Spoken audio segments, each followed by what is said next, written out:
The time being 7:05, I call to order the Franklin School Committee meeting.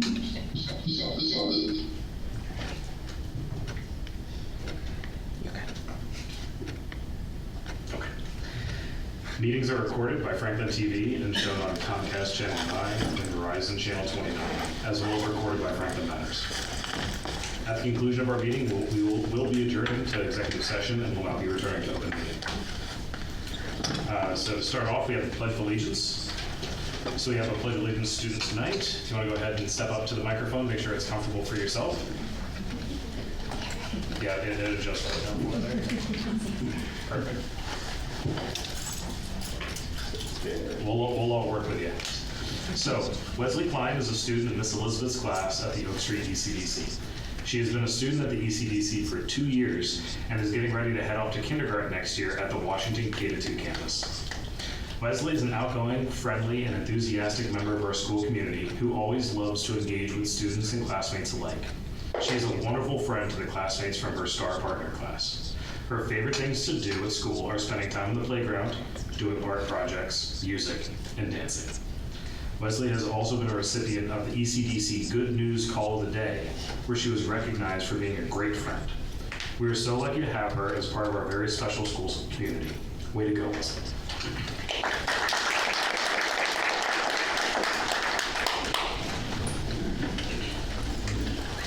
I pledge allegiance to the flag of the United States of America and to the republic for which it stands, one nation, under God, indivisible, with liberty and justice for all.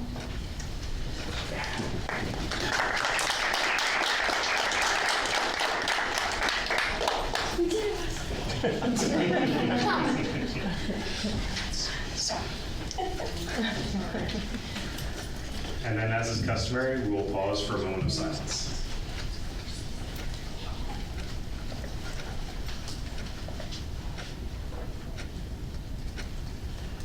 Thank you.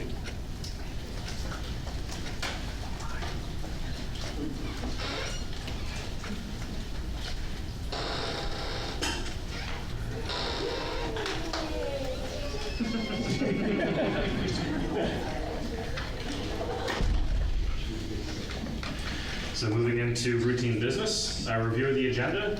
Does the agenda look okay to everyone? Motion to amend the order of the agenda and swap items 2 and 3. Do we have a second? Second. Okay. Any discussion, comments? So just for everyone watching, this is moving citizens' comments up ahead of our guest presentations. That's about it. All right. Seeing none, vote will come to the motion. All those in favor signify by saying aye. Aye. Opposed? Motion carries. All right. Payment of bills. Callahan? There we go. Payroll is in order. FHS student reps. Hi everyone, my name is Callie Joyce and I'm the class of 2027 president, and I'm here with Siobhan Dad, and I'm the class of 2027 vice president. So, in regards to the whole Franklin High School, registration is now open for summer strength and conditioning classes. There's a February break trip to Ecuador and the Galapagos Islands being planned for next year. During April break, the trip is to Portugal. Final exams start on the 17th and end on the 23rd. Makeup days will run from the 24th to the 25th. And class elections just took place yesterday, so congratulations to all who were elected. Additionally, as the senior class president and vice president, Keaton Miller Cooper and Jack Aldred retired from their positions because they graduated. The incoming junior president and vice president will be attending these meetings sometimes. For sports, both softball and girls lacrosse made it to the Elite Eight during playoffs. We want to congratulate the class of 2027 for graduating high school.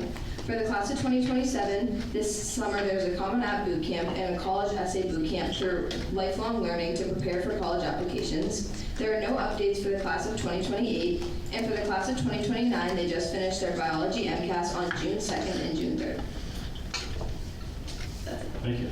Any questions from the committee? Awesome. Thank you very much.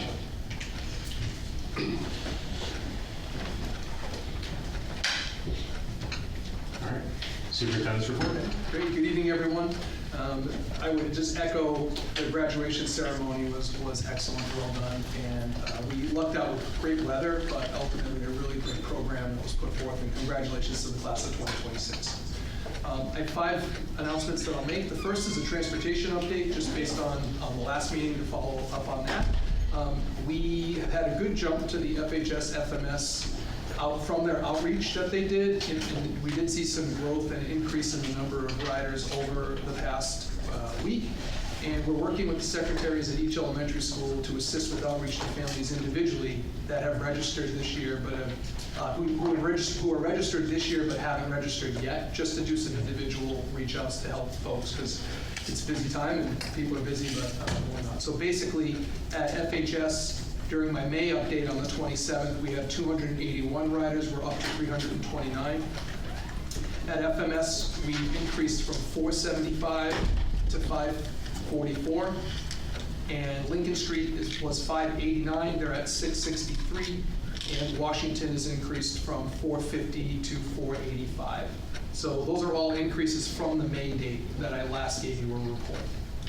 Moving forward, this is on the middle school auditorium lighting project. As you're aware, Senator Roush has secured $60,000 in the FY27 Senate budget earmark to support lighting upgrades to the auditorium.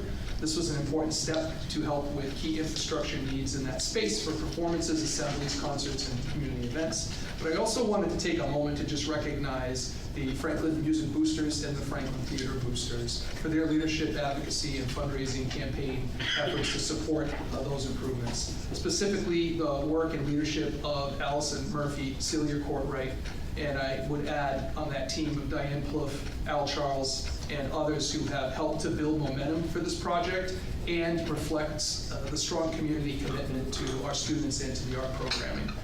We're in the process of finalizing updated lighting estimates, and we have developed a phased project plan, so we're prepared to move forward once the state funding, state budget process completes and any additional funding that becomes available through our generous organizations or other areas. We're grateful for those groups and for keeping that important work happening within the school district. Next, I'm pleased to share that the Franklin Recreation Advisory Board recently voted unanimously to allocate $20,000 to from the Fletcher Fund in support of the Student Achievement Recognition Signage Project on Panther Way. This generous contribution represents a significant step forward for the project and reflects, once again, a shared commitment to celebrating the accomplishments of our students and our student athletes. And the planning is underway. The project specifications are currently under review with some official renderings for that particular project. And on behalf of the Franklin Public Schools, we just wanted to thank the Recreation Advisory Board, to the director of our Recreation Department, Ryan Jetty, for their work, and the town of Franklin for their partnership as well, because there'll be contributions happening from all of these areas to make things happen with regard to placement, signage, field work, things like that. And just wanted to also say we look forward to sharing additional steps once I have more confirmation, as I will with all projects that are happening. I don't want to also steal the thunder of one of our presentations tonight, so we'll talk about that later, but we're joined by facilities and operations, which will hit on a few of these things from more of a facility standpoint. Next, Little Solutions Toddler Program for the 15 to 33-month-old children. The enrollment is now open to the public. At this time, we have 5 students enrolled, giving us students per day every single day, and there's a new flyer out with a link with more information up. The enrollment period is still open, and we're finalizing the supports that we'll put in place with adults for those. The Extended Day Solutions Program, as you know, there's a new kindergarten program for the 26-27 school year. That's how they've divided it out. Currently, there's 291 students placed for next year, 157 at Lincoln, 134 at Washington, and all the students who were waitlisted as of March 19th have been accommodated in some capacity. Enrollment and waitlists remain open, and that work is ongoing, so they keep the enrollment rolling throughout the year, and they continue to work off the list as they go. and basically wanted to share the wait list currently at Lincoln. There's 8 kindergarten, 0, 1 to 2s, and first and second, and there is 2 for 3 through 5. And at Washington, there is 7 for K, 4 for grades 1 and 2, and 3 for grades 3 and 5, totaling that number. So they're working through that right now. We currently have Little Solutions, which is a wraparound care program at ECDC, has 13 students enrolled, which is sufficient enough to run that program, and the teacher positions have been posted to make that happen. Rounding off my announcements, the Franklin Pathway Advisory Group. So together, the Office of Teaching and Learning, led by Dr. Rogers and Mrs. Morrison and Mr. Stark, who are in the audience as well, who are our curriculum directors.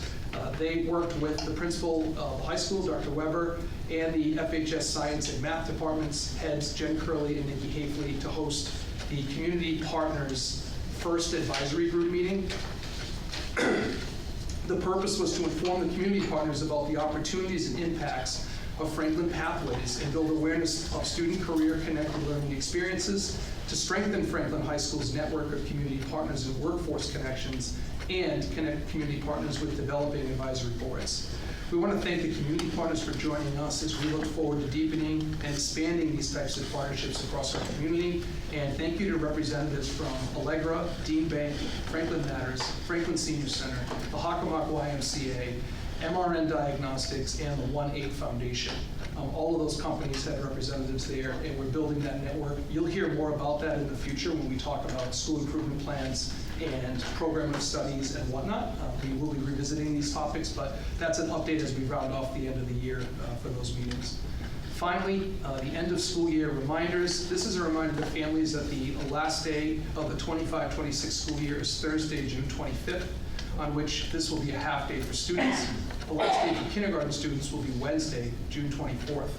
ECDC's last day will be on Thursday, June 18th, and the Family Fun Fair is on Monday, June 22nd. And the elementary and middle schools will follow the half-day schedule on the final, I'm sorry, no, that's wrong. The high school will have its final exam schedule take place in the final week of school with makeups. That concludes my announcements. I'm happy to answer any questions. Do we have any questions from the committee? Or any comments? Okay. All right, just because this is the last time we'll get to do this, transportation, when will that close? June 18th. Thank you, Steve. Yes, June 18th. For the folks, I know I've had to do the Lincoln Street drop-off. It's not easy. The more that get on buses, and especially I just had to fill out a Google form because I was outside the 2-mile radius, and so it was for those folks, and also for folks who fill out the free and reduced kind of like meal program. It is free bus transportation, and so please kind of take a look at that, look at your inbox if you missed it, like some people, and complete that before June 18th. I also just want to hit on the graduation. It was, many of us were there. It was phenomenal. Everybody involved did a wonderful job. But I really actually want to highlight Paula, you and your staff, everyone who kind of works in the student services and special education. We've talked about the idea that by having so many of these programs that we do in-house, it's the millions of dollars that's being saved versus having to transport kids to outside our own community. We've also kind of talked about like the quality benefits of being able to go to school with your brother, your sister, your neighbors, your friends, and get to be invited to the birthday parties. What was also just as amazing as seeing on last Friday at graduation, those same kids also going in their cap and gowns, crossing the graduation stage, getting their diploma, shaking the superintendent's hand, celebrating with their family here in Franklin. And so it's amazing, and it's incredible work that you and your entire staff do. And just, I thank you so much. Thank you, I appreciate it. Awesome. Something. Oh, back to Reese. I didn't mean to interrupt. Okay. Thank you. I wanted to just say congratulations to the class and thank you to everybody who separately, thank you to everyone who's been contributing to the different projects we have going on. I wanted to mention the scope document that Colin put together. I think it's a fantastic summary of what we're looking to do at the middle school. And I was wondering if this has been shared outside of school committee. Has it been shared with the boosters or other people who are involved in this project? That project was shared with the boosters. It was as a project plan, just to make sure we're on the same page with the project itself, the funding estimates.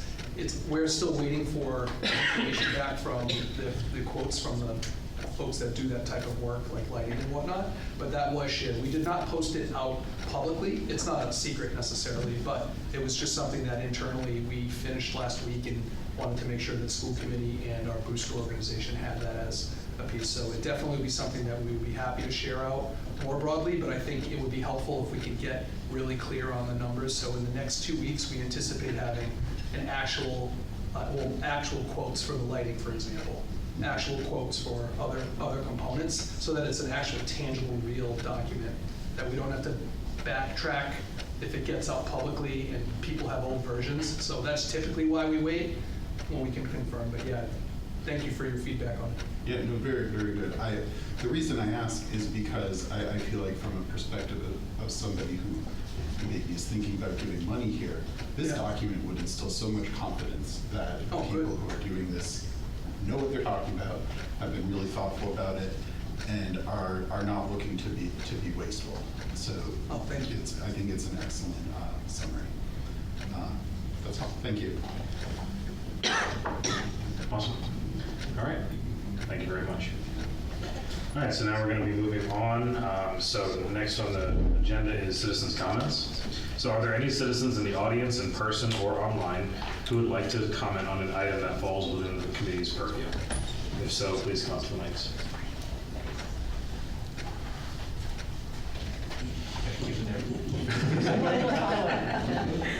Previous.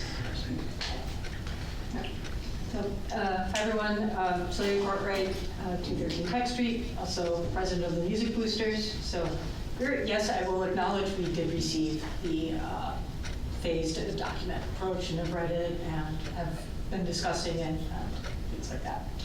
I'm here to just kind of broadcast a little bit more that we have had a very generous donor step up who has offered to match our donations 1-for-1 for the next $25,000 in this capital campaign. So this is a really great opportunity for anybody listening who has not donated to donate, so that we can really move the needle even further on this. I believe we're around a little over 32,000 raised so far. And so, you know, if we get the full match with this, I mean, that includes some of that, but we'll get to around 75,000, I think is what if we made the full match amount. So that would go a really long ways. And we worked with the, basically with the school administration to come up with a list of things. And more than just the school, middle school auditorium, there's some targeted fixes to the high school auditorium that are going to prevent it from getting into the state that a middle school auditorium is in. Some little fixes to the sound system to make it work a little bit more regularly. Getting more choir risers, because we have so many kids involved in choir, they don't fit. So like small things like that, you know, it's $2,000 here, $3,000 there, but it adds up. And donating to this campaign is not just going to help the middle school auditorium, it's going to help all of the music and theater programs at both the middle school and the high school, and really just allow us to be in a much better place. And so appreciate everyone's support. And again, if you haven't donated, take advantage of the match while it's up. Thank you. Thank you. Is there anyone else?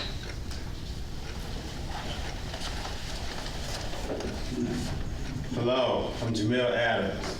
My wife said don't use my angry voice, so I'm not going to do that. And I hope you don't hold it against me that I got a Knicks hat on. This is a pride thing. So what I want to do is talk a little bit about love for a little bit. And during this time in our lives, there's all kinds of energies that sometimes want to divide us. And sometimes that energy finds its way into our schools. And when that happens, I think many of us think that's when we should pour more love into the schools, into our scholars, into our teachers, into our community. Yeah, it makes sense. I think that's we should do that more often. And so as a member of our community and also as a member of what we have here called the Freedom Team, there are a number of people on this team that are experts in pouring love and their expertise, from folks that are clinicians to other folks that are clergy folks and folks that do equity work in different districts and things like that.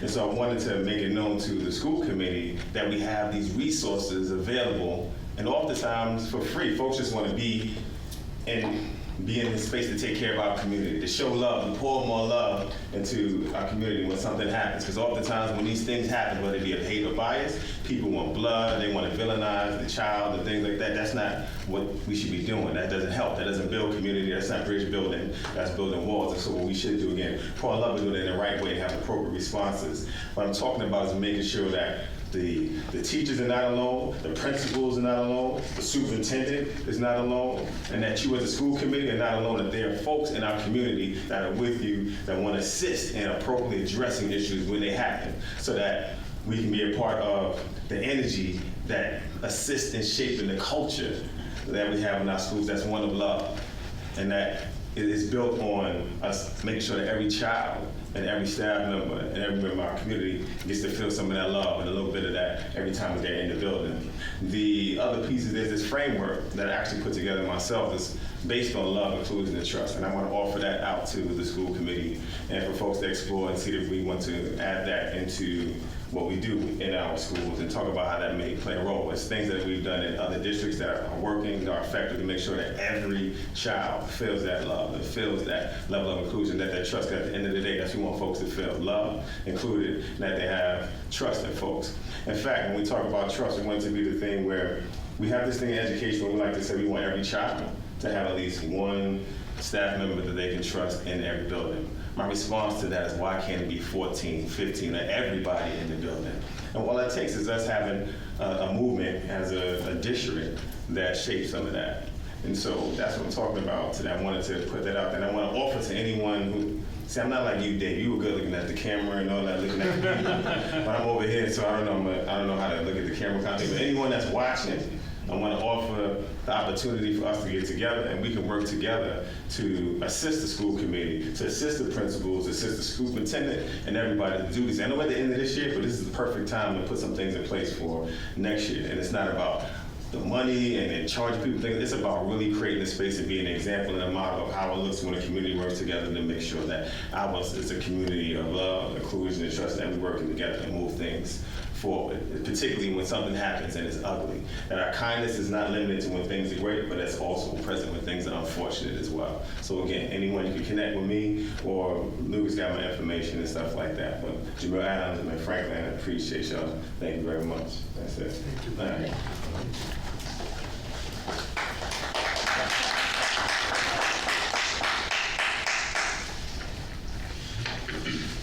Anyone else? Okay. All right, so moving right along into guests and presentations. Lucas? Okay, so we'll be inviting up our operations and our facilities department. Operations led by Colin LaVere, and our facilities led by Kevin Harn, and his assistant, who is John Eason. So they'll be here, they're providing an update, and just to provide a scope, the task was everything that they've worked on in any school building from July 1st, 2025, and what's anticipated through June 30th of 2026. So this entire school year, basically, tried to provide a summary. It's only 3 hours, so it's not too bad. Just really provide context. I know that there are a lot of things that happen that we see visibly. There are things that happen behind the scenes, and this felt like a good time to take a moment for you as a school committee and the community in general to see the work that's happening. And just on a separate note, we're fortunate we have a very good partnership with our facilities department and the work that they've accomplished through the district reorg. I just want to thank you publicly, Kevin, and thank you, John, Colin, for the work that you did to make sure that all of those moving parts happened from your vantage point. So we appreciate that, and thank you, and I'll kick it over to you. Sounds good. Thank you. Yeah, I do want to echo that too. I think that we had an amazing partnership through the entire reorganization process. As complicated as the project itself was and anything surrounding it, we worked really closely, really well together to make it successful. So yeah, we'll kick right off with district reorganization. For those who didn't know, we reorganized. So we'll start with the moving timeline. So we actually had three separate moving dates over the summer. The main move was in July. There was a couple weeks that worked at Lincoln Street, Washington, Franklin Middle, and Parmenter. The second move was in August that primarily did ECDC Oak Street and Pond Street. And the reason why we had two separate main moves was for the summer programming that was simultaneously occurring while we were trying to reorganize schools. We were able to provide a cleanup move in August 28th and 29th. This is after staff was able to come and see their new spaces and for us to be able to get in and get any loose ends before school started. Some of the items moved and processed in the move. Lots of furniture, supplies, books was a big project within the library spaces. Touch views and technology equipment was moved and mounted, and then a lot of trash and surplus was processed. Yeah, as far as on the bottom right hand, the software updates, printers, access control, phone systems. We want to make sure, to Lucas's point, and working very closely with Colin, it was as seamless as possible when everyone went to school the very first day. So when you called and picked up the phone, we wanted to make sure it said Washington Elementary, or even in situations like ECDC having now on Oakey and Pond. Any type of transfers or phone numbers moving also went smoothly. The software updates, access control alone, everybody moved. So where you used to live and now you live in a different building, or maybe now you live in two different buildings that you weren't assigned to previously, all that had to be changed, updated.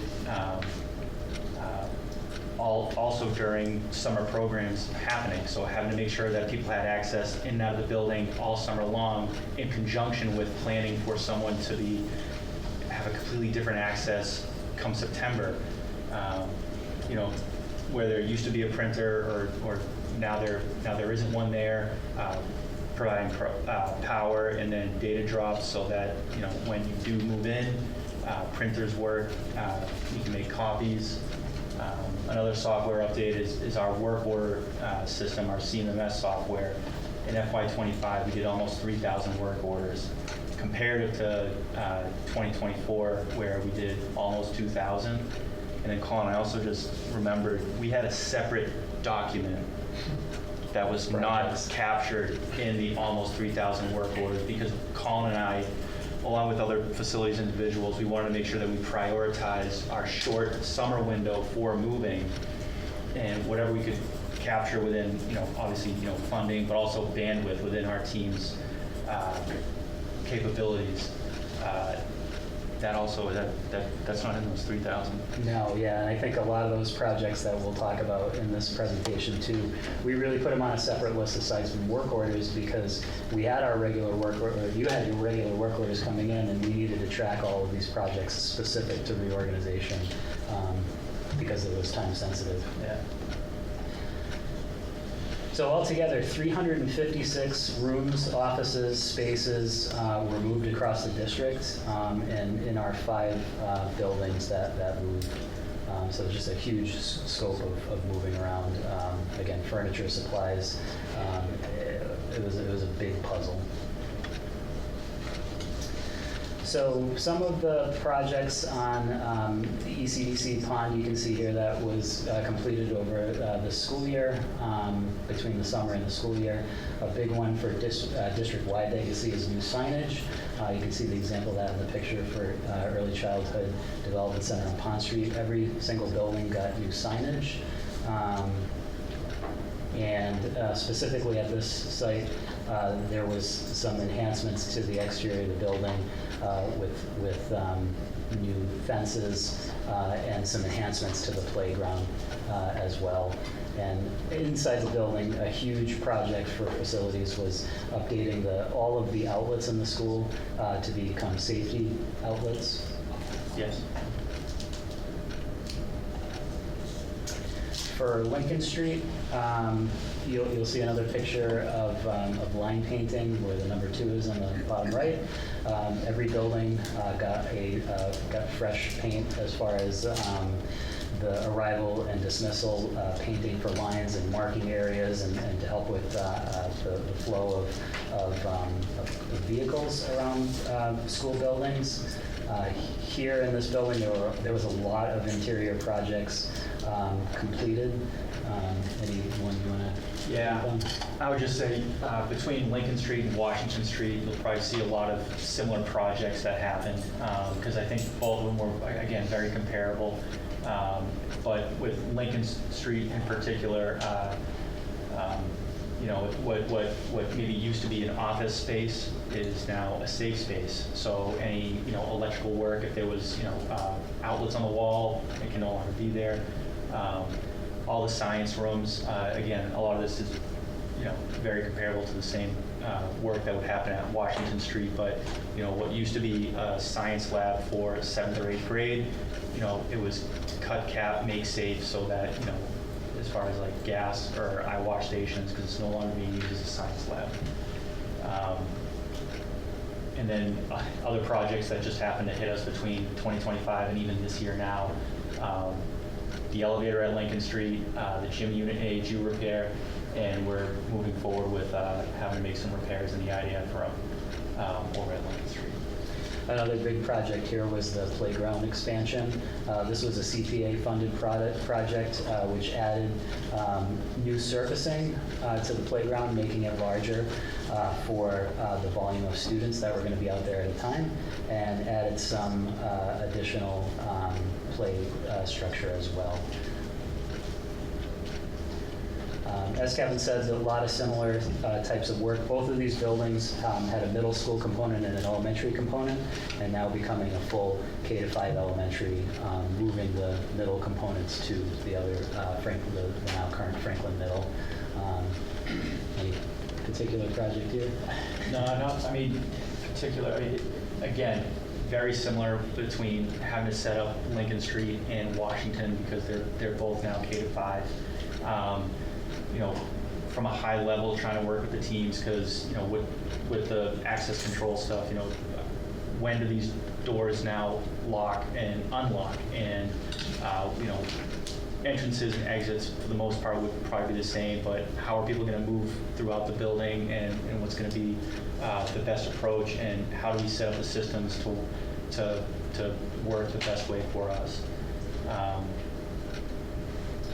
Another project you'll see district-wide here is the touch views. There were quite a few touch views that were moved around the district. Classrooms that were the function of them was changing, the need was changing, so the height on a lot of these needed to be adjusted as well. Going from a middle school to an elementary school, we needed a lower touch view, and at the middle school, we would need to raise some of the touch views that were on the elementary side, so they were all appropriate height for learning. Also at Washington Street, we had to, there were some science lab classrooms that had a big demo table in it, and if you want to jump and talk about that. Yeah, so there were these instructor lab tables that were almost smack dab in the middle of the room, and both, you know, all equipped with, you know, electric, water, gas. So when you remove the island, obviously you're just kind of left with just the concrete floor. So after making safe, you know, having to, you know, find some VCT to match the best that you can, and then, you know, fix the floor so this way it's safe for, you people to walk on. It was a project that was interesting, didn't anticipate doing, but it was definitely needed. At the very bottom, I'm noticing, I don't mean to skip over it from Lincoln Street, but throughout this entire move process, we also had LED lighting upgrades that happened in every single school building. And similar to updating your phone from the iPhone 12 to the 13 or whatever it is now, but the LEDs that were already throughout the schools were upgraded to more efficient and newer LEDs. And a lot of those are also funded with energy efficiency programs. So. Here's a list for Franklin Middle School projects that occurred. A big one, again, district-wide, was a lot of wall repair and fresh paint in main hallways and in common areas.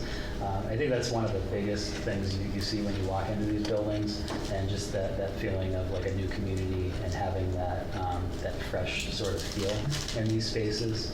And that happened at every building as well. Another one particularly here was the locker installation. Do you remember how many? It was like 700 lockers or something like that. That sounds about right. I was going to, yeah, between 7 or 8. It's a lot. Yeah. Also making sure, I mean, getting the lockers on there so that, the school can operate and move in just ready to go. But if there was, again, it could have been an electrical outlet, it could have been a fire alarm light that was on the wall, so having to coordinate to make sure that the building stays safe, lockers get installed.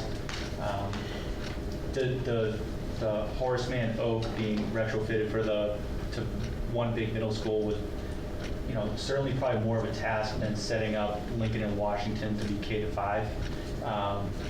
Definitely with I remember the computer lab rework, having to add additional power, bring additional data drops, so it could be set up for computer lab. And same thing. It wasn't even with the access control. After having moved everyone, it wasn't until, fortunately, when John came on board, and realized in our access control system, I still had everything labeled as, Annie Sullivan or Remington Jefferson, because that at the time in summer 2025 it wasn't the top priority. So we finally got around to it's now labeled appropriately. So. These list of projects at these schools during 356 space move was definitely an intense summer, but on top of that, we also had some Franklin High School projects as well that occurred. So there were a good amount of exterior projects that you can see in the photos here. So Kevin had talked about the LED lighting. We also did the same lighting upgrade to all the field lighting as well. We also did some traffic direction changing as far as how there was a one-way that we changed to enhance arrival and dismissal. That's worked out really well. And the bleachers was a huge project as well. Yeah, the bleachers was a huge project that I believe was like funded with ARPA funds, but it took time to hit the ground running and actually kick this project off. So I'm very happy to say the new bleachers, as it seats 435, I believe, and it was well used, especially Friday. I don't think there was an empty seat in the house. Other projects at the high school, at the tail end of 2025, or maybe at the top of it, but upgrading the NVR over at the high school, so this way that it can support the camera system moving forward for how we plan to upgrade cameras and grow. And then our access control server also just recently got upgraded over April break. But one of the projects that I'm really happy that got completed was specifically bringing the lockdown system and incorporating it and putting it into the fire alarm system. I think it's a much better location for that system to be. It's been tested, and it was just one that I'm happy to see it live in the fire alarm system now. So I'm going to run through a couple different forms of project funding sources that were utilized in this year's projects, but also looking into next year's projects as well. So funding a lot of these projects are capital requests. We've been going through that process for the last few months, where we put together a list of projects that are investments in our facilities and are awarded through the town council's free cash, short-term revenues, and bond. So we get allocated funding sources just like every other department from capital funding. Community Preservation Act, the CPA funding, I mentioned that for the playground. This is dedicated local and state matched funding. It's eligible for projects that are related to historic preservation, open space, recreation, and affordable housing. This again is projects that we have to put to our Community Preservation Committee.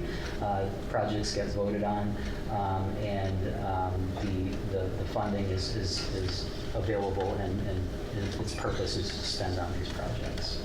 So the CPCS have voted in. It then recently went through the FinCom and will be going to Town Council for approval for next year's tomorrow, I believe.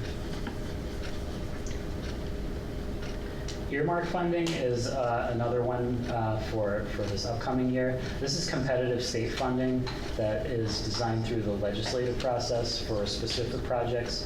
These are competitive, so we have to put out projects to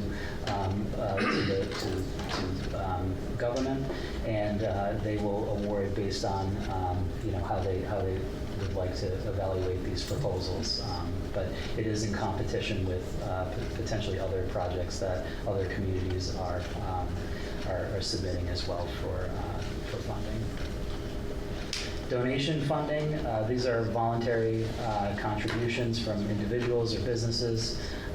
These donations get approved by the school committee for specific projects, and once the funding is obtained through these sources, we can pursue the project. So department budget, the food service department revolving account can pay for projects that are supporting the food service program.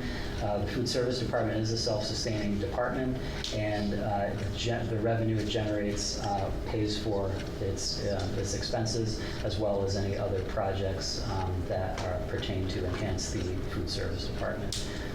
It's important to know that all of these funding sources so far do not impact the operating budget on the town or the schools. These are aside from that. The next two funding sources would affect the town operating budget. So facilities department funding would be projects that are facilities related that would be processed through the facilities department funding in the operating budget for the town. And then the same thing for DPW. It would be a DPW project that's funded through their department budget, which is from the operating budget on the town. Can I just pause for a minute, Colin? Just some gratitude. I look at that board across the way. There's a lot of folks involved with every one of these areas. Just specifically, I'll just run down. If I say community preservation, that's through the Community Preservation Act. So I would say a shout out to the committee that approves those, and also our town administrator for orchestrating that and getting that into our system. The next is earmark funding, so our state reps like State Rep Roy and our Senator Roush, who have earmarked monies that we've discussed about the middle school projects, for example, and the middle school library and auditorium. We look at donations. You heard tonight our booster organizations donate across the board for each of the booster areas to try to help support us. Food service column, just for you to say, when we need a kitchen upgrade, like a walk-in cooler is from 96 and it needs to be upgraded, that's coming right from that budget. It's not something that gets requested in other areas. It's a way that Colin's able to just be strategic about replacements, so thank you. And then when I look at facilities in DPW, you have Kevin here, Bruce leads DPW. There are many projects that happen within our schools where the largest footprint, where those funds that they have within their operating budget to maintain come out of their budgets to make a lot of the work happen. And that's through their budgets that are approved from the town and from the town administrator as well. And just as a school committee, thank you, because you approve capital requests so that we can push those forward. CPA, and I think about some of the funding, and some of the projects that we prioritize are all done in collaboration and with oversight from you all as a committee. So just in general, I probably left someone off, but wanted to just say on capital, did I mention capital? And you mentioned it, Colin, already, the town council approval of capital funding through the recommendations and whatnot at the town administrator. So I think we're fortunate to have all these sources, and I appreciated this slide, but there's some gratitude embedded in there that I thought was worth recognizing. Thank you. Thank you. And these 7 funding sources is what funding the projects for this summer into fall as well. So looking at our current projects for district-wide, do you want to jump talk a little bit about these? Yeah, I kind of alluded to like what happened over at the high school. The NVR had already been replaced, so we're going to continue with, now that the NVR is replaced, the security cameras, that have to get upgraded or adjusted, or we're gonna continue with those improvements. We have a list, and it's not just the high school; it's district-wide.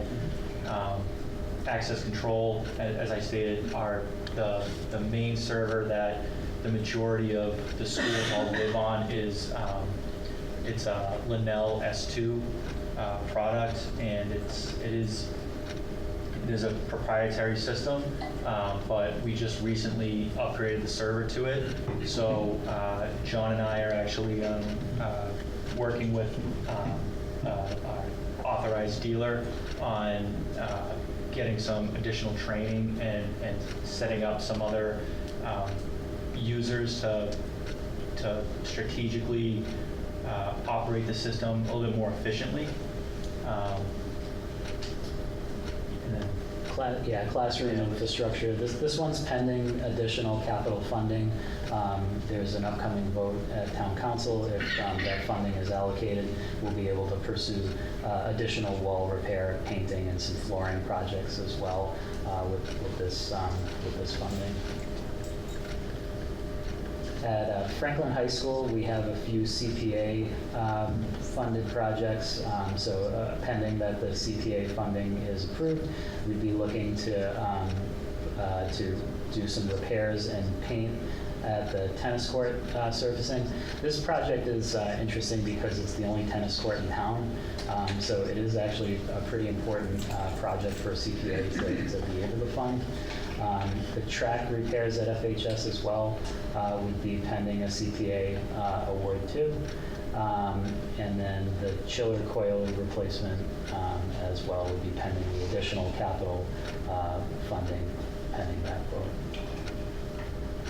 At Franklin Middle School, we had talked a little bit about the auditorium phase 1 projects. I don't want to take sole credit for that project document. It was definitely a group effort. And yes, we will be getting our firm quotes. The reason why we don't have firm quotes right now is that the landscape of how much that would cost changes so rapidly. So we had quotes when we were looking into this project, but because pricing changes so fast, we need to request newer updated quotes. So that's why we have a range right now, because we are anticipating from the original information we have that there will be some adjusted pricing with what's going on. So a lot of vendors are not locking in prices for a long period of time. So this project is funded by earmark funding and donations. At Franklin Middle, there'll be some courtyard tree trimming that occurs, and that's being covered by the DPW's department budget. And you want to talk a little bit about lockers? After we installed the lockers over last summer, and working with Craig, they've since lived the school year with the lockers being placed where they are. And it was requested that if it's possible, relocating a section of lockers to another spot in the facility would just help things move around, like logistically. And I called the vendor that helped install the lockers, and they came out. Fortunately, had thought ahead, and when we installed these lockers, installed them in such a way that taking them off the wall and relocating them, it's not a heavy lift. So we intend to be performing that this summer. At Lincoln Street, we are going to be resurfacing the courtyard. This project is interesting as well. It's going to require a big boom crane to go over the school to help remove some of the existing surfacing, and then there'll be a new fresh coat. This project was needed due to the playground that was existing on the courtyard had been falling apart as it was aging, and has left some surfacing repair needs. So this project is earmark funded and will begin this summer. At Washington Street, this project for the basketball court probably won't occur this summer. We're looking at the logistics of procurement for this project. It may be on the docket for later next school year, but is pending a CPA funding award as well. We are using the food service department funding to renovate the kitchen, walk-in freezer, and refrigerator. This has been done previously at the middle school and at Lincoln Street. Again, this is from 1996 at Washington, and we'll be taking down to the studs, new insulation, new lighting, new compressor, brand new system for that school. The student activity area paving is going to be grant funded. This is an area in the back of the school that'll be utilized for student activities and potentially some additional recess space as well. And then you want to talk about the last two for Washington? I mean, the boilers over at Washington are original to the building. They had a tough winter, and they need some major PMs that we intend to do over the summer. And then one of the compressors on the chiller needs to be replaced. But actually, I was going to say, Colin, is I kind of wanted to say it on the last slide, but I'll say it now and kind of reiterate what Lucas, I think, was also saying, just to drive it home from a facilities perspective. Regardless of the project or the funding source, whether it was past, present, or future, facilities and all the departments, I believe, we collaborate and work with each other. We have the same vision, the same goal. These facilities are a reflection of us, so we want them to look good. We want people to be comfortable when they're in there. So when we have projects that come up, we work with. If it's a school building, then we work with the schools. If it's the senior center, then we work with Sarah. If it's the library, we work with Felicia, the police chief, the fire chief, and so on. So we regardless of the project, we all share the same vision, and just trying to improve on anything. We also wanted to give a little bit of a preview on some possible future projects that are going to be coming around as well. So district-wide projects,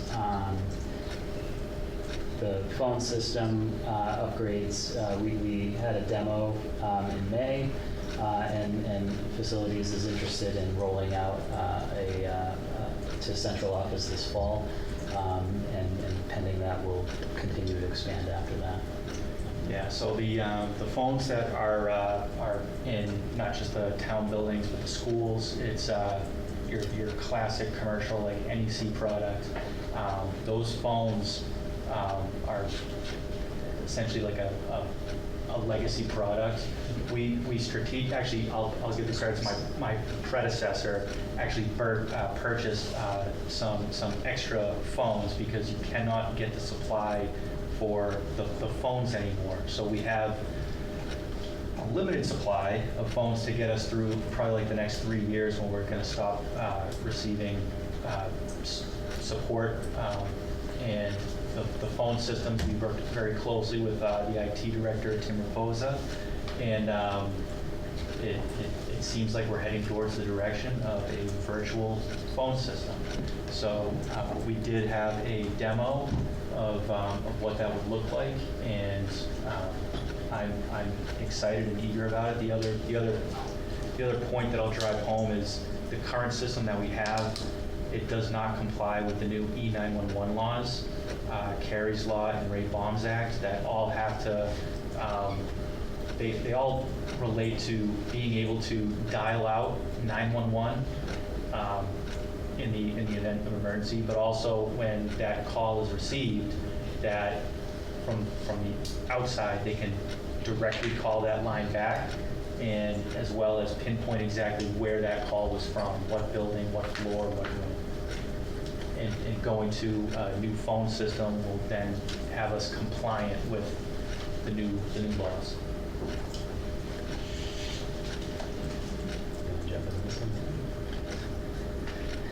Building management system upgrades. So the current building management system that we are on right now, similar to the phone system, is a legacy product. It stopped receiving support in probably 2002. So John and I are working on upgrading our building management system that ultimately is in every single building, with the exception of the high school. The high school has its own building management system. Hats off to my predecessor. I think in other communities, every building you go into could be a different building management system. Franklin's set up very well. We have 2, one of which, again, does 90% of all of our facilities. It's just a very old system. So we're working on upgrading it.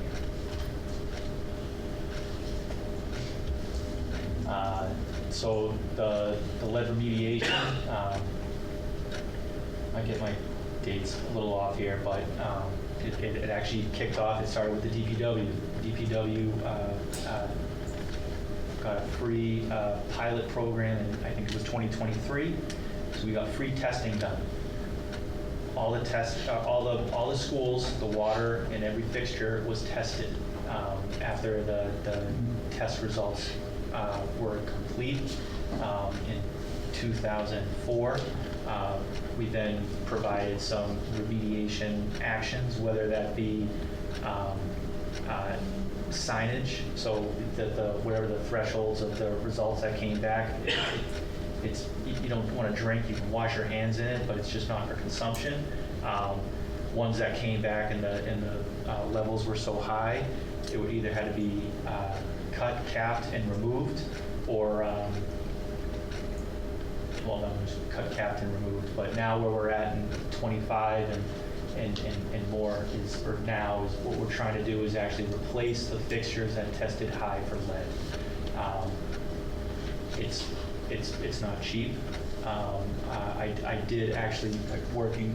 Jana has sent over a potential grant opportunity, which I did go down. Unfortunately, I don't think it's going to get us all the way there. I'm still working with the gentleman that came out, and I'm going to continue working with them on a specific grant, but I think it's only going to be able to replace maybe half a dozen fixtures, whereas we're looking at 60 or 70 that got to get replaced throughout the district. But the good thing is we're in line, we're on track, and we have a plan, and we're working on it. And that all fountains are safe to drink from. All water filling stations fountains Yes. were prioritized with new fixtures, and they're safe to drink. So this is the sign where you're talking about where there's currently a sign. Correct. Those are Correct. what we're slowly moving towards, and we're in compliance. Yes. Just saved me a couple of minutes. Sorry. So at Franklin High School, we are looking at collaboration with a few different stakeholders, but about installing a student achievement sign. This is really being fundraised by Booster Fundraising, and there's been some other donors as well. Lucas had mentioned in his superintendent's report. Right now, this project is with a designer who is going to draw up the drawings and specifications for this project, and we are awaiting the cost estimate and the fundraising goal for this project. As I had mentioned, that the high school is the one building that it's on its own building management system. However, the remote control to manipulate the boilers remotely it's not there.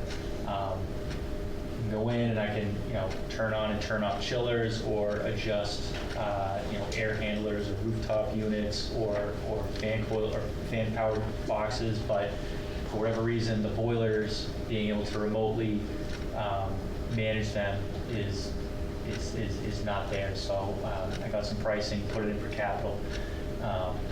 It would be nice to be able to manage the boilers remotely in the event of an emergency, and that's what the request was for. And it's also, the Horace Mann Legacy is a subcommittee, a school committee subcommittee that's currently working to look at ways that we can honor Horace Mann's legacy within the campus of Franklin High School and Franklin Middle School in ECDC Oak. So there may be some projects related to this that help with branding or honoring Horace Mann's legacy. At Franklin Middle School, a future project is looking at the life skills room. This is a room that is dedicated for programming and for skills to be gained or practiced for various programs.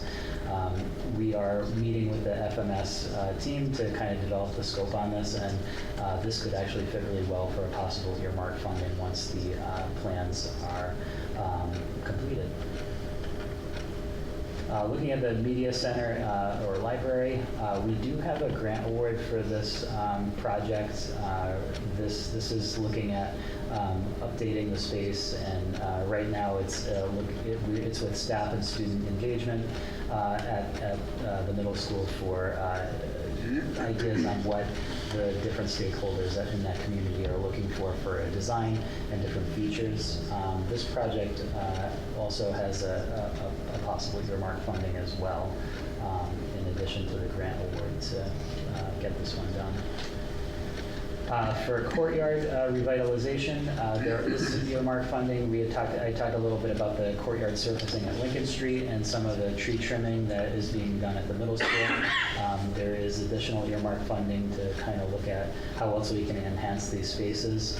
Right now, we are looking to finish our concept design is in process, and once we have that, we'll be able to kind of move forward with the next steps on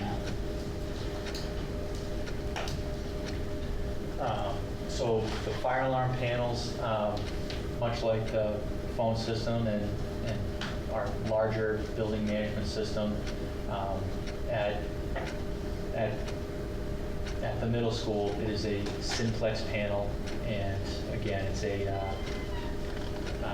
with it simplex, so it is a proprietary product, and it's also a legacy product. It's no longer being supported by Simplex.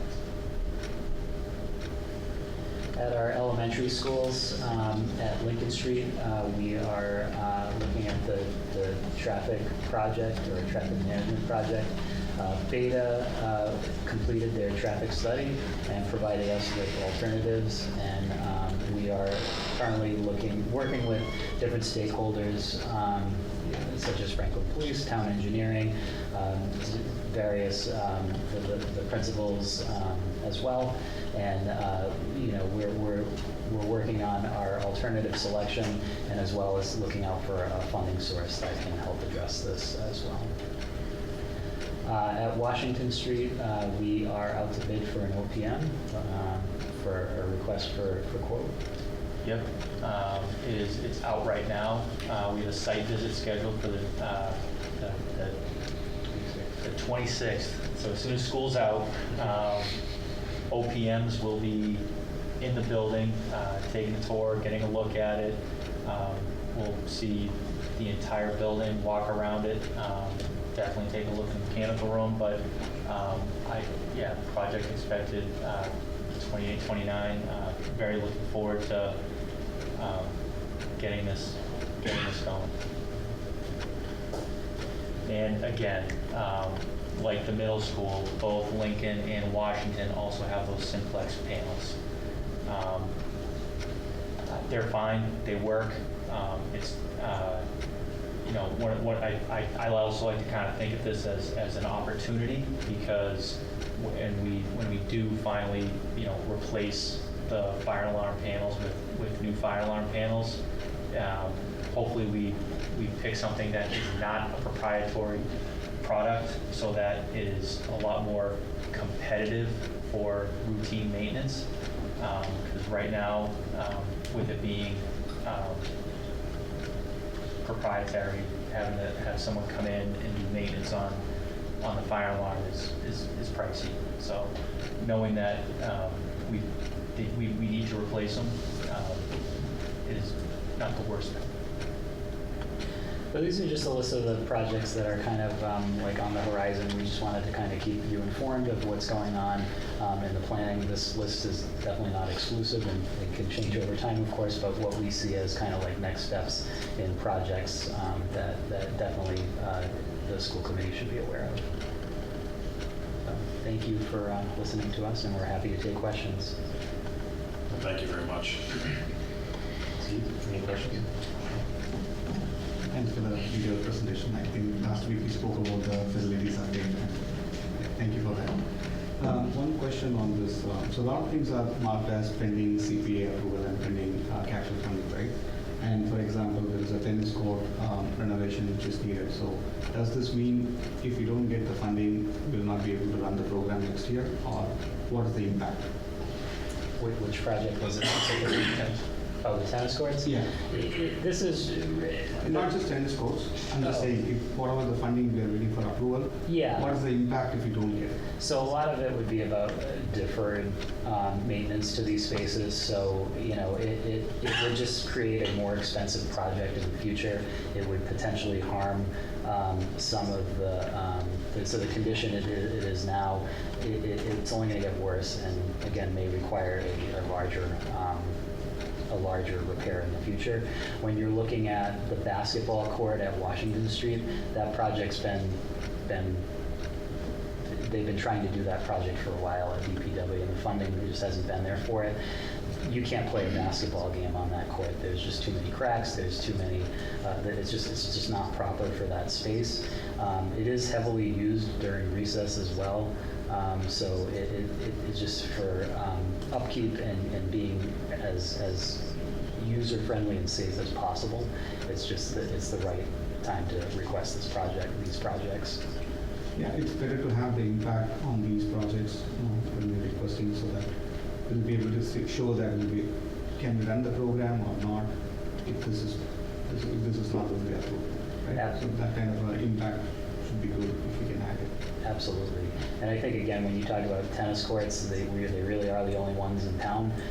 So we really do want to keep those as nice as possible for community and school use. Next question, I have a couple of them. So next question is on the budget. So what is the facilities budget for 2025, 2026, and where are we in terms of consuming that budget?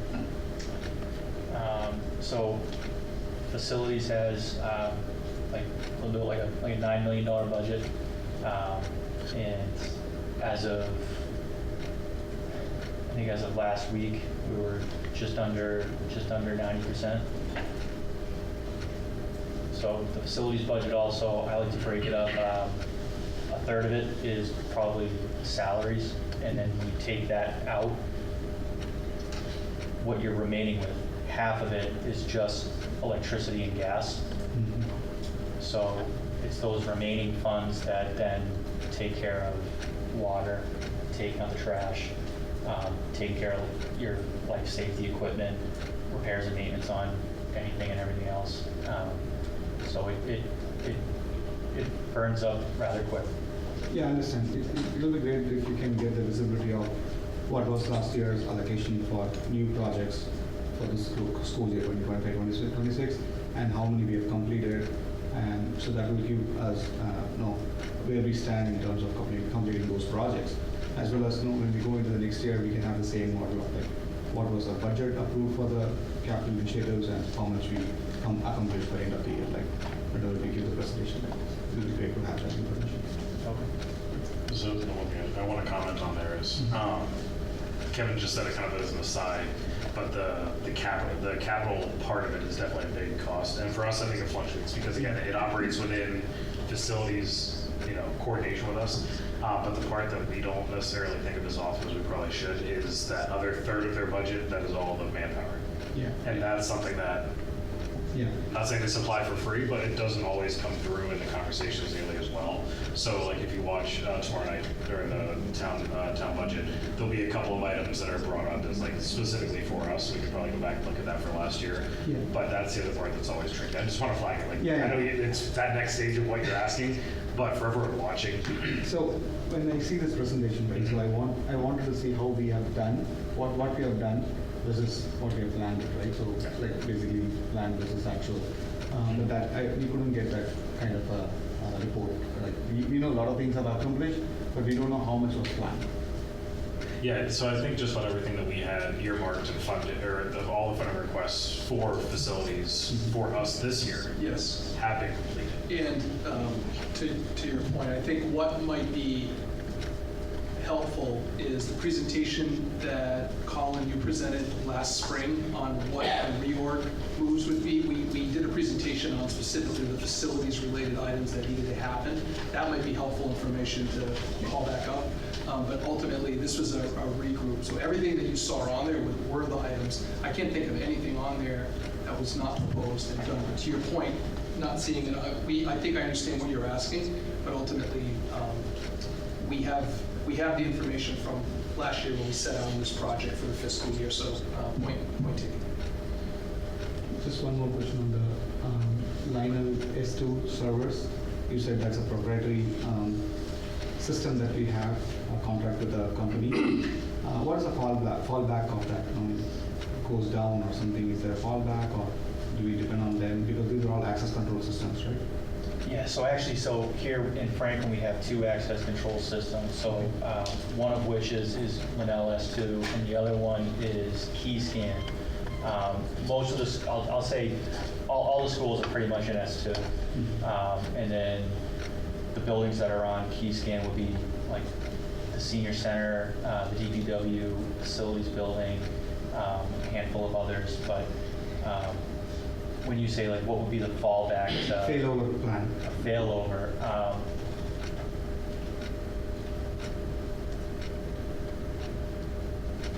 I don't know. I mean, fortunately, we haven't. I've never been in the main. The master server lives over at the high school. The high school has other redundancies as well as a big old generator too. So. I've never, actually, one of the projects that happened last year was, so the phone systems live actually in this building.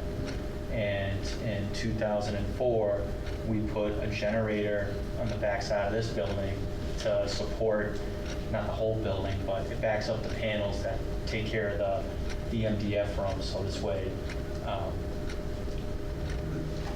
this way the phone systems stay And on. the servers are mirrored in two locations. Yeah.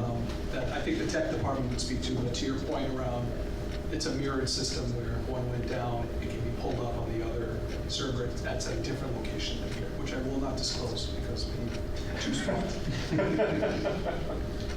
It's your garage. Yeah, please do. One last question on the beta traffic, the feedback is completed, you said, right? So is there any update you can give on what is that outcome of that beta traffic pattern? Well, we did a traffic update presentation during reorg. I think as we're looking at the different possible projects, I mean, we're going to be putting together a plan to present that will show our recommendation for it, and will likely result in the need to submit for a request as well. Similar to that lighting plan that you saw, we're planning something very similar. I think it'll be some options. Some solutions are very expensive. Some are less expensive, but maybe don't offer the same, just like you'd expect in any project. But I think that will be part of the discussion that we need to have around what makes the most sense, and then we have to figure out how we would fund those types of projects. So it's definitely something that's a future project, and it was called out, but there's no solid plan yet on what the actual plan would be. Thank you. Grace? Yeah, thank you. I appreciate the presentation, and look forward to hearing more about the upcoming projects as they proceed. I don't have any questions, but I did want to just comment on something you had said, Kevin, about your personal investment and pride in the work, and I just want to express appreciation for that. I think I see it among a lot of the staff and leaders we have here in town, and as a resident here, it's really meaningful, so thank you for that. I'll pass that. All right. Thank you for the presentation. As somebody who project manages on an infinitely smaller scale, I have a true appreciation for what you accomplished in less than 2.5 months' time. And I hope the community looks at this and it's eye-opening. I mean, there's so much work and scheduling and organization involved, and this is a testament to your teams and what you've accomplished. So I just had to say that.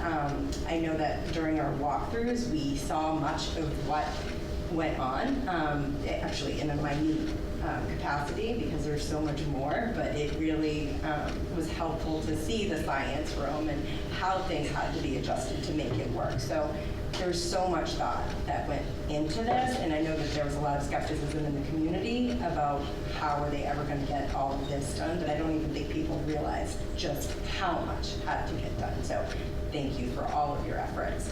I just had a few questions. For the media center at the library, the middle school, do we have any preliminary estimates on what that looks like? No, I think we're still at the engagement with the community there, so getting teacher and student input.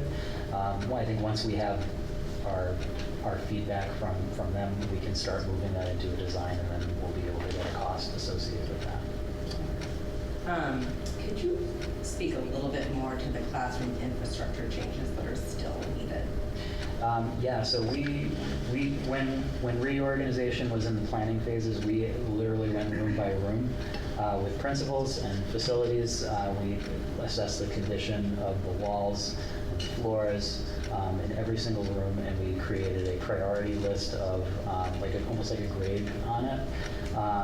There are quite a few rooms district-wide that we deemed at the highest need of either wall repair and paint, and there's a few rooms, particularly at the middle school, that are in need of flooring, as they're currently science rooms that have carpeted flooring, and they've had to make some adjustments to how they use that space and moving students, and it would make sense for those rooms to get different flooring. I'll also say, when working with Colin and the whole team, we developed, phase one was pretty much what had to be done before, teachers and students moved in day one. That was phase one, if you will. Phase two was what can get done after. And we're still, there's, minimal, small, but we're still working on it. And then phase three was ultimately, we called it kind of like wish list items, but we're also tackling those items as well.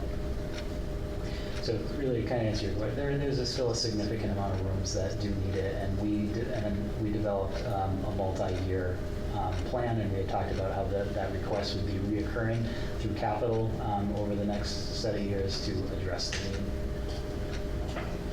My last question is just, what was the biggest obstacle you came across during?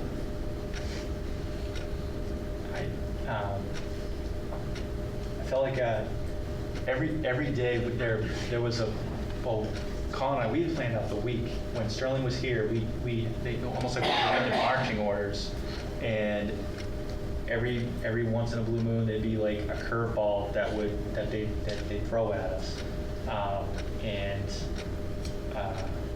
I think having to be able to pivot when they show up somewhere and maybe something wasn't quite ready to go, or maybe we also wanted them to actually have to switch things for, I don't know, it could be a program, or it could have just been maybe what the weather was doing, I don't really know, but having to change on the fly, and Colin and I trying to, fortunately it was at least two of us, because we were never together. He was either one place and I was at the other, and it was Madness. Organized chaos. The job, Yeah. and so I appreciate that. So thank you. I think the one I would say is similar to Kevin is schedule, and we would put a schedule on, and then maybe a day or two in, we're like, okay, we may not meet this exactly the way we wanted to, so we would have to figure out how to make up that time and make it happen. So I think that was probably the one I would say. Yep, thank you, and I still appreciate Lucas and all hands on deck right before school started, so thank you. I don't think people think about this when they think of education. So one, thank you for all the stuff that you do to help our students have a place to go to and have a productive learning experience. Because once again, if things aren't right in the building, the facilities, students are being distracted, not going to be able to perform at their best. And same for our educators, not going to be able to perform at their best if they don't have the touch view screens in the rooms. They don't have what they need. So it's all a village, and we all work together. There's some things that you talked about that I just wanted you to elaborate a little bit more on. The building management system, what does that exactly do, and what will it upgrade do for us? So ultimately, like the air that's coming into this space, being able to remotely, I know because right now it's a school committee, it's after hours. I know most people anywhere could just go over the thermostat and like warmer or cooler, but in the event that it wasn't working, or I had to log in remotely and troubleshoot it, and or just turn something off and turn it back on again to see if that could just be a low-hanging fruit, easy type of fix, the building management system allows me to do that. It's also a great thing to kind of get a high level of room spaces in a building. I know it's warm out, but I didn't think it was that warm out. Like why is this space heating maybe when it shouldn't be. Also, when Carlos gives me a call and he's got crews coming in to plow the next or later that night. So can you fire up the boilers and make sure that all the lights on everywhere, because we're expected to get 6 inches of snow. I can just log into the building management system and do that. But so that's what the system does. But the upgrade piece, with it being an older system, stopped receiving support in 2002. Every once in a while, these boxes that live in all the buildings just manually need to get reset from just aging equipment, whether it's I don't want to say like a relay, but I mean a panel, a controller. The other piece of this also, I'm going to go a little bit further into the rabbit hole here, is a sustainability piece.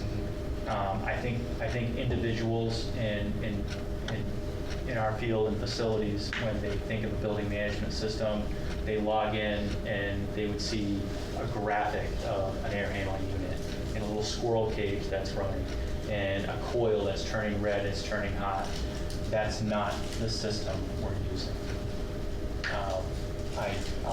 it's probably something closer to like Microsoft DOS.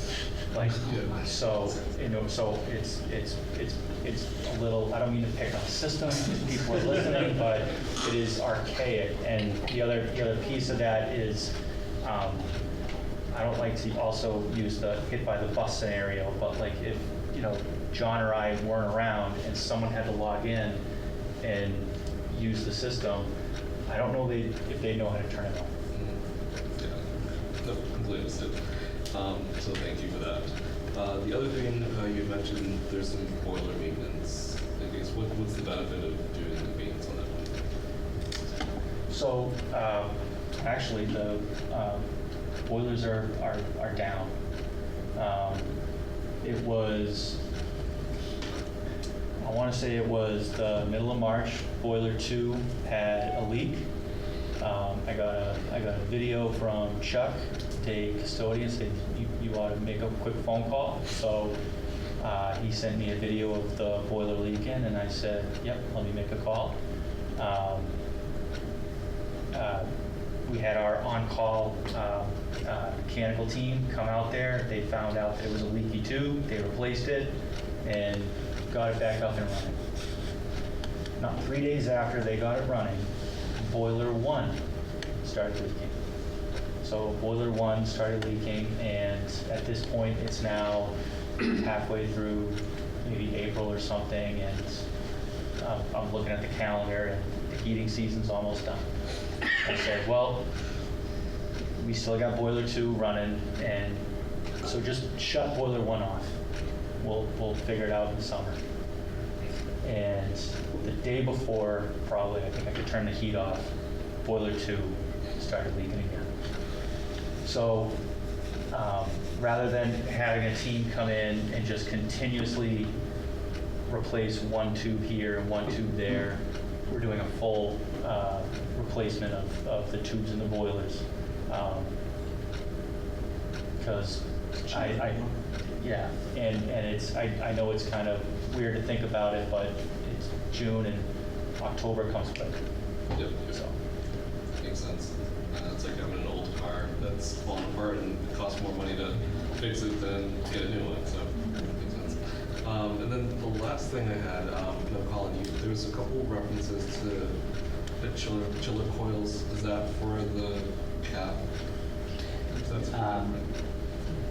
No. Okay. The coil replacement is the high school, and that, unlike,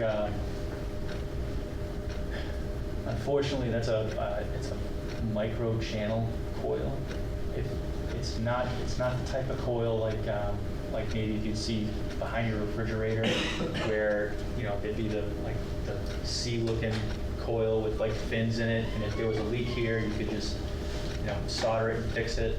A micro channel coil, ultimately, it's either a super expensive repair, or unfortunately you just replace the coil itself. So. Thank you. Appreciate this. Yeah, thank you for this update. And it really, as colleagues mentioned, thank you so much just for all the work that went into the reorganization. There's so much that had gone into it that is how the budget's able to kind of come in where it's at right now for the entire town with $3.2 million in savings because of this reorg and still better overall educational experience. But it's fantastic, and it was a lot of sleepless nights I had from that May 2024 vote until school came in session at 25. But you guys just did a phenomenal job, and so personally, thank you very much for setting my mind at ease. A couple of questions and comments. First, when it comes to lockers, so at the middle school. Again, also thank you so much. I had a friend, she was so excited to kind of go to the new Franklin Middle School, 6th grader, and we see her playing football and every single day. How was it? It was a great experience. She goes, except the backpack is so heavy, I would almost fall over walking from class to class until all of a sudden the lockers got installed. It was the very first thing she said to me when she saw it. She was so excited to use a locker, and it was great. But then on the flip side, at the high school, We've heard kind of since COVID, I remember doing one of like the school tours, that high schoolers themselves just aren't utilizing the lockers. Is there any kind of talk or discussion about getting rid of some of those or moving them around or doing something else with some of that space? Yeah, we actually explored that when we learned of the need at Franklin Middle about potentially taking the lockers from Franklin High School. That was going to be expensive, one, but it also was going to result in additional work needed to finish the walls behind it and what to do with that space. We didn't have anything to take the place on it. But yeah, I think we've had some initial discussions about possible uses of that space. Unlike the middle school lockers that are built to be removed, those are built in. Mm-hmm. So you have damage to the wall. So if you remove them, that's half the battle. But then like you said, the hallways would just be marred. So it's better to actually just keep the lockers where they are for now. Ideally, I know in some of the more the newer schools being built, you'll see just a block, like a tabletop with charging stations, things like that are just laid out.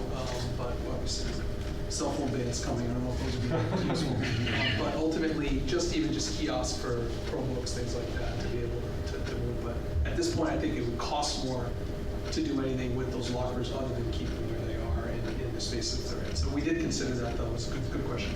So on the horizon, but just not nearly a priority. No. Given everything else. And then also over at Franklin Middle, with the playground where it was kind of oak right now, do we know, is that space still being utilized much as a playground? During athletic games, like football games, it does get utilized as a playground for younger children. If there's different ages of families that still utilize that space. It's not used in the current school day by the middle school. But I was just walking with, was I with you, Colin? Yeah. Okay. We were walking the grounds, and the cost to, like, if you were to remove that playground, you'd have to put money into removing it, and then I don't know that you'd see the benefit, because I do think people utilize that. I see it on the weekends too when I drive around to check out my Secret Service rooms. I do see people utilizing it, like, in the community, so I don't think it's worth the investment in trying to remove something like that. I do think it's used, so at this point, until it becomes an aging piece of equipment that's unsafe, I don't think we would make a decision with the money that we don't have to remove it at this time. Great. And then also, Kevin, when you talked about the shared vision, I don't recall Reese kind of mentioned the same thing, but I love that sentiment. It's something we've also often kind of talked about, the whole that this is just one ecosystem. And I know our colleagues and our kickball teammates as well got their work cut out for them tomorrow in the budget. But with the way that facilities kind of comes through, there's so much that we can see right here how we work hand in hand with DPW. And there's no way that we are reopening up our schools with all the snow that we have. We don't have an amazing DPW, and that comes out of their budget. We have police with the school resource officers that are being talked about. There's so much out there that touches every different part of the Franklin community, but it is just that one shared vision of excellence. And so thank you so much for touching on that and for bringing that up. And lastly, Colin, you mentioned that Lincoln Street boom crane. I think you throw that out everywhere. There's so many little 3 or 4-year-old boys and girls that would love to see that in action. I'm thinking of that little guy. Charge $5 admission, and we'd be able to pay off the debt. That would have been a good kickball name. The boom cranes. So thank you so much for this and all the work that you guys have been doing. Really appreciate it. Thank you. Yeah, just not a whole lot to say. I know there's been a lot of questions, and I think a lot of great answers from y'all, but the continued coordination and the partnership, I think really is a lot. The two of you working together as you have, the two organizations. And I think it's easy to forget just how much y'all do, because a lot of it is behind the scenes, a lot of it is seamless. But to your point, you go in, he's working, AC's working, lights are on. There's a lot of those details that come into play that y'all really help support with. I know that there's a lot of little projects that, like the lights that just went up in the back of the stadium. You don't think, but there are a couple of small holes. It took a considerable amount of effort to actually get them installed. But you think about the usefulness of that space, that whole field now behind the football stadium.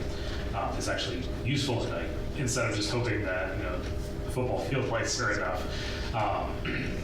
So, I really wanted to call it out, make sure that the community knows just how many of those projects that we just, we mentioned, like, oh, we're gonna work in the rooms. Well, the teachers aren't painting the rooms or changing out the tile.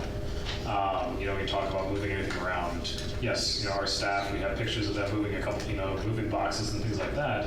But the big coordination and all, to your point, taking out desks and giant, demonstration systems and gas lines and water and all those things. We don't necessarily have to build every single one of those things out as a school, because we have y'all as great, supporters and partners in that. So, thank you for all that you do to help make sure that our day-to-day goes as smoothly as it does, that all those little things, when like you said, the Boilers decide that, this is just not going to be their year, that's really impressive. That you're there to continuously help. And I know that we had a couple of big adventures for you this year. We'll try to maybe not consistently, but again, it's a reason that our kids are able to really enjoy the systems that they have, and that our teachers are able to teach the classrooms that they have, is because you all help us maintain them. You all help make sure that we need, everything that we need really is supported. And again, from the funding perspective, I know I mentioned it earlier, it's very easy to think of all these as line items. Schools here, facilities here, but it's that 1/3 that you mentioned, all the people that you have that do so many of these things day in and day out. And that's not always captured quite the same way, right? It's like, all right, we need, $50,000 for that, we need $100,000 for that. You also need how many hours worth of staff and trained professionals to come in and do that. And that's something I want to make sure that, is called out, is not going to be lost in the mix. So, really appreciate that. Thank you. Colin, appreciate continuing to make sure that there's someone on our side who knows how to coordinate and communicate on all of it. I think that really is, again, that partnership is what's really important. We'll make sure this all goes well. So thank you all. Thank you.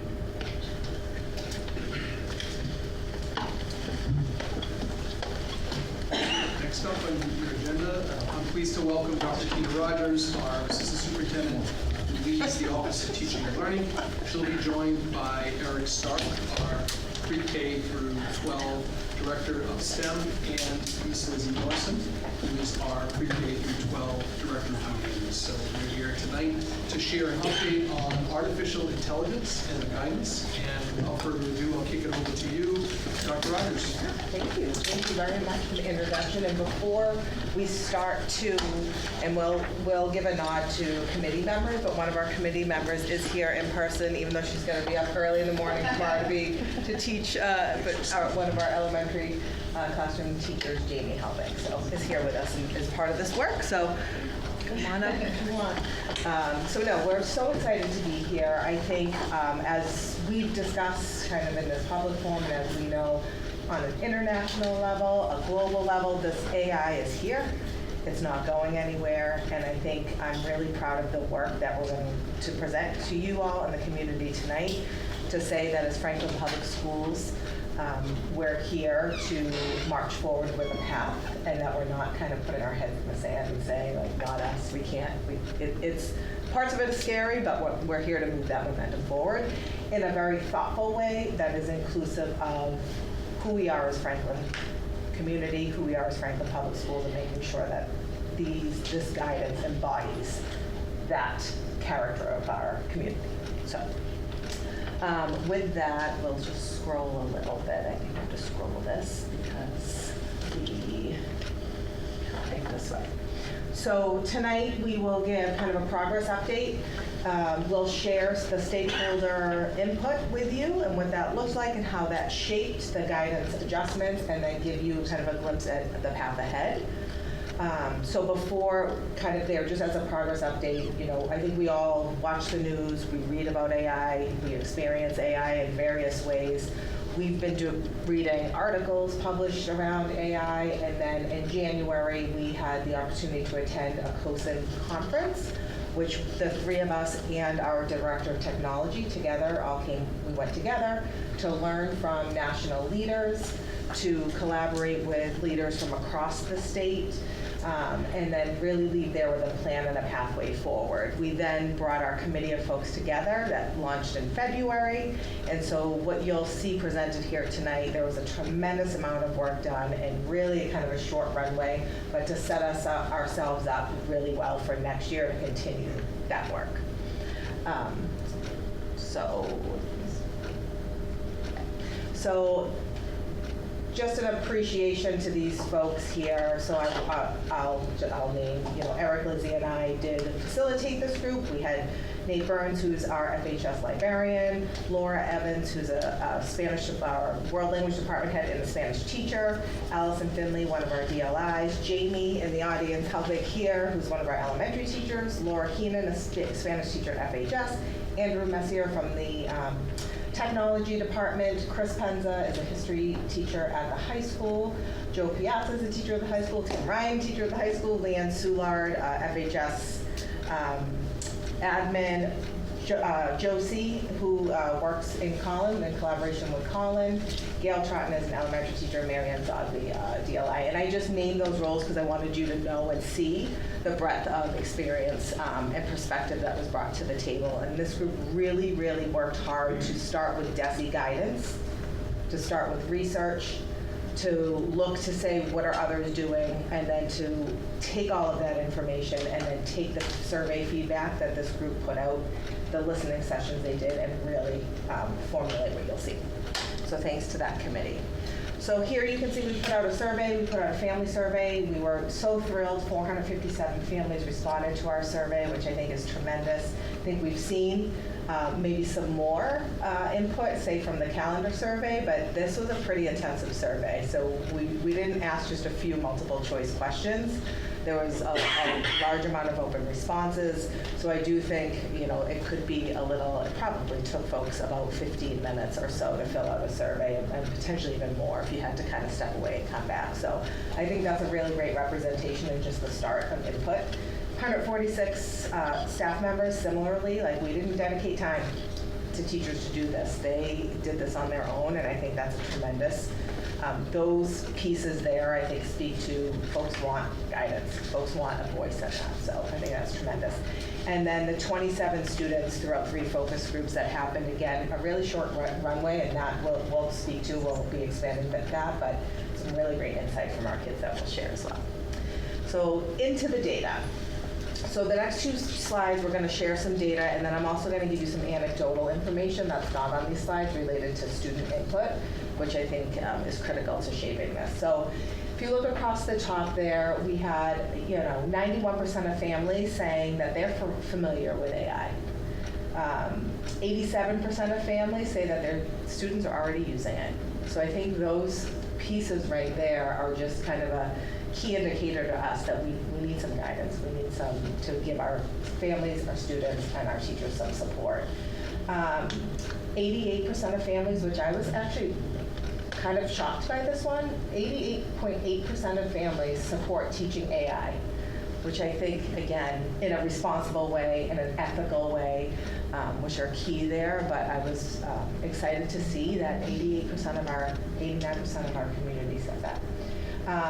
And then there you see that 76.8 students understand AI responsible use to preparing them for the future.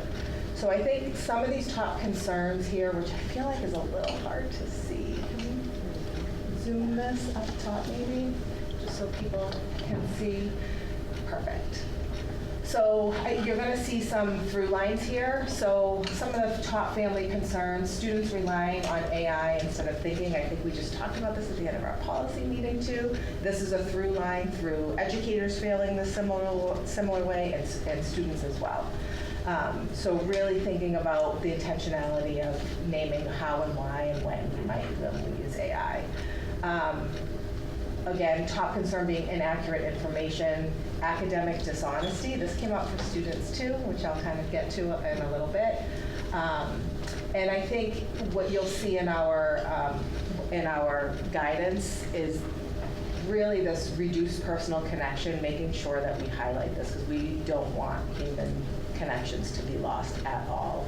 And I think this kind of is a through line too. We've talked, I know, in this forum about use of technology in classrooms too. I think there's some through lines here with this information that families are sharing.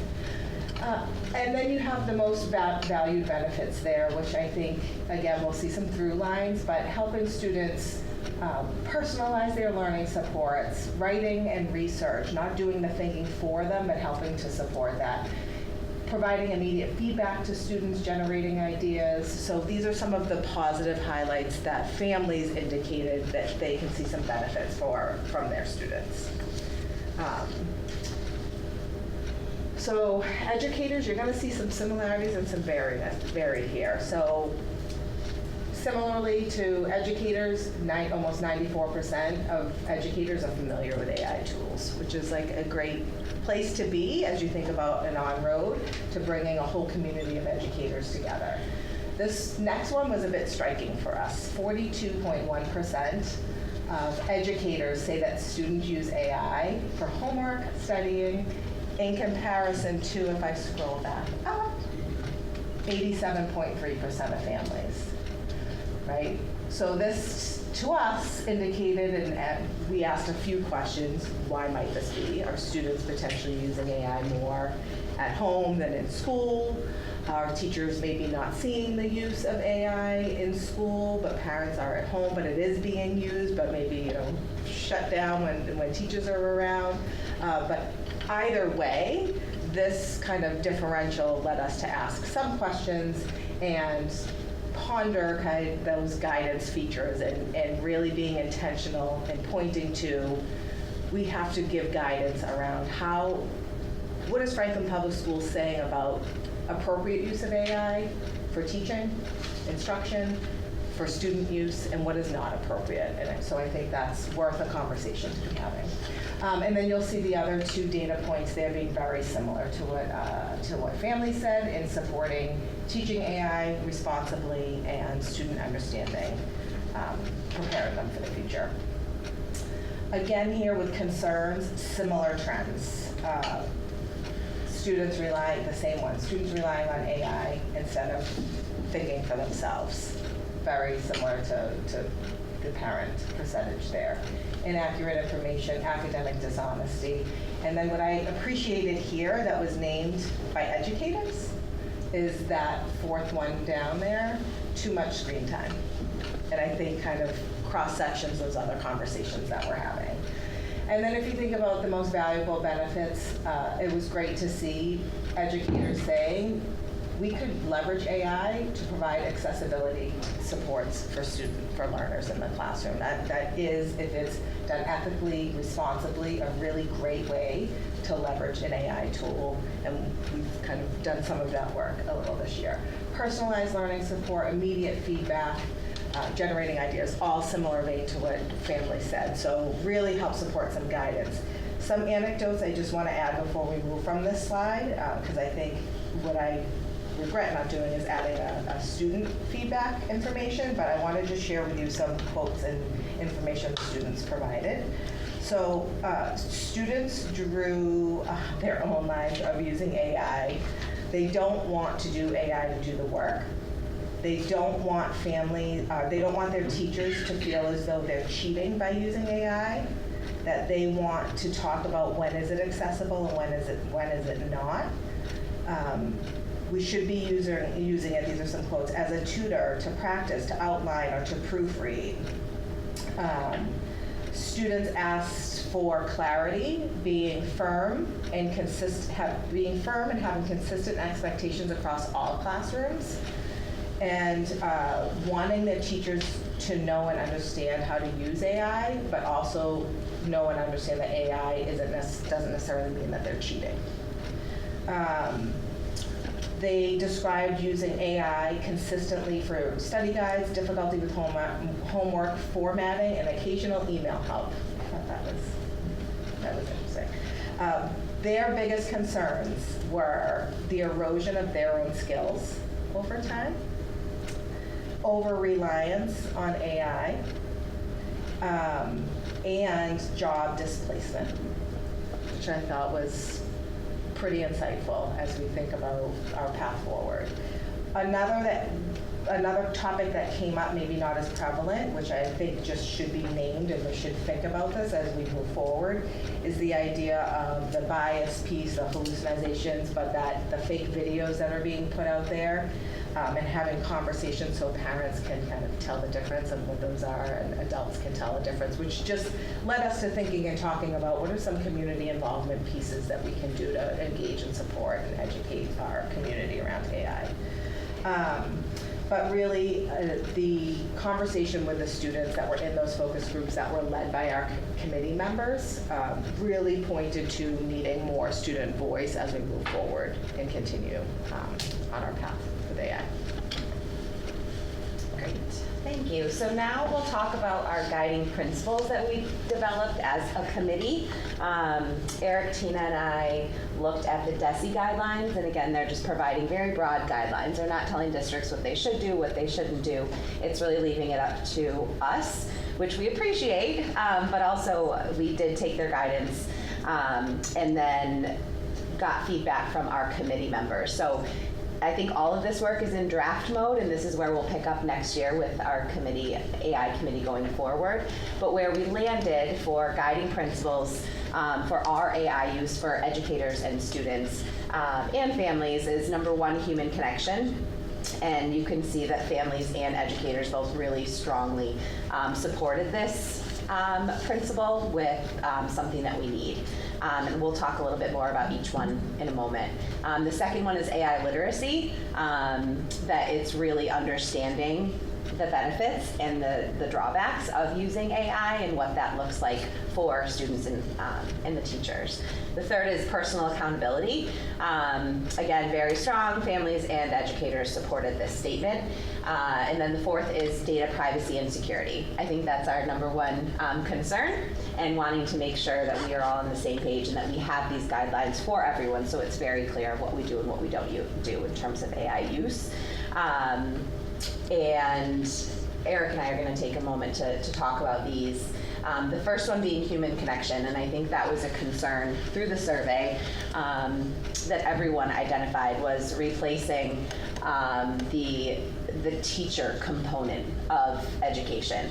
And so AI in this realm is used to enhance, not replace. The teacher is the one who is guiding the learning. The student is the one who is thinking critically, processing the information and creating whatever output to show their understanding, but also understanding that it is a supplemental tool. And so how can we use this to enhance? If I'm studying for an exam and I say create a study guide on, U.S. history for these set of dates, that could be a supportive use of AI instead of write an essay for me about, this battle. So there's different things that we need to provide guardrails for the teachers and for the students so it's very clear of how we're able to use this. And when we shared the statements on the survey, people provided the input, and that's kind of what we're showing you here is how we landed at these principles to understand what resonated with people, what didn't, where do we need more clarity. And ultimately, I believe DESE had 5 guiding principles for this, and so we kind of merged and moved around based on input from different stakeholders. So in terms of AI literacy, we're looking at how it's used and what we can get from it. Also understanding that AI at the kindergarten level is going to be very different than at the senior level. We are working with AI tools in terms of reading development at the kindergarten level, and some people love that, and some people are like, oh no, I don't want, I don't want my child to do that. So it's understanding what's appropriate for the different levels.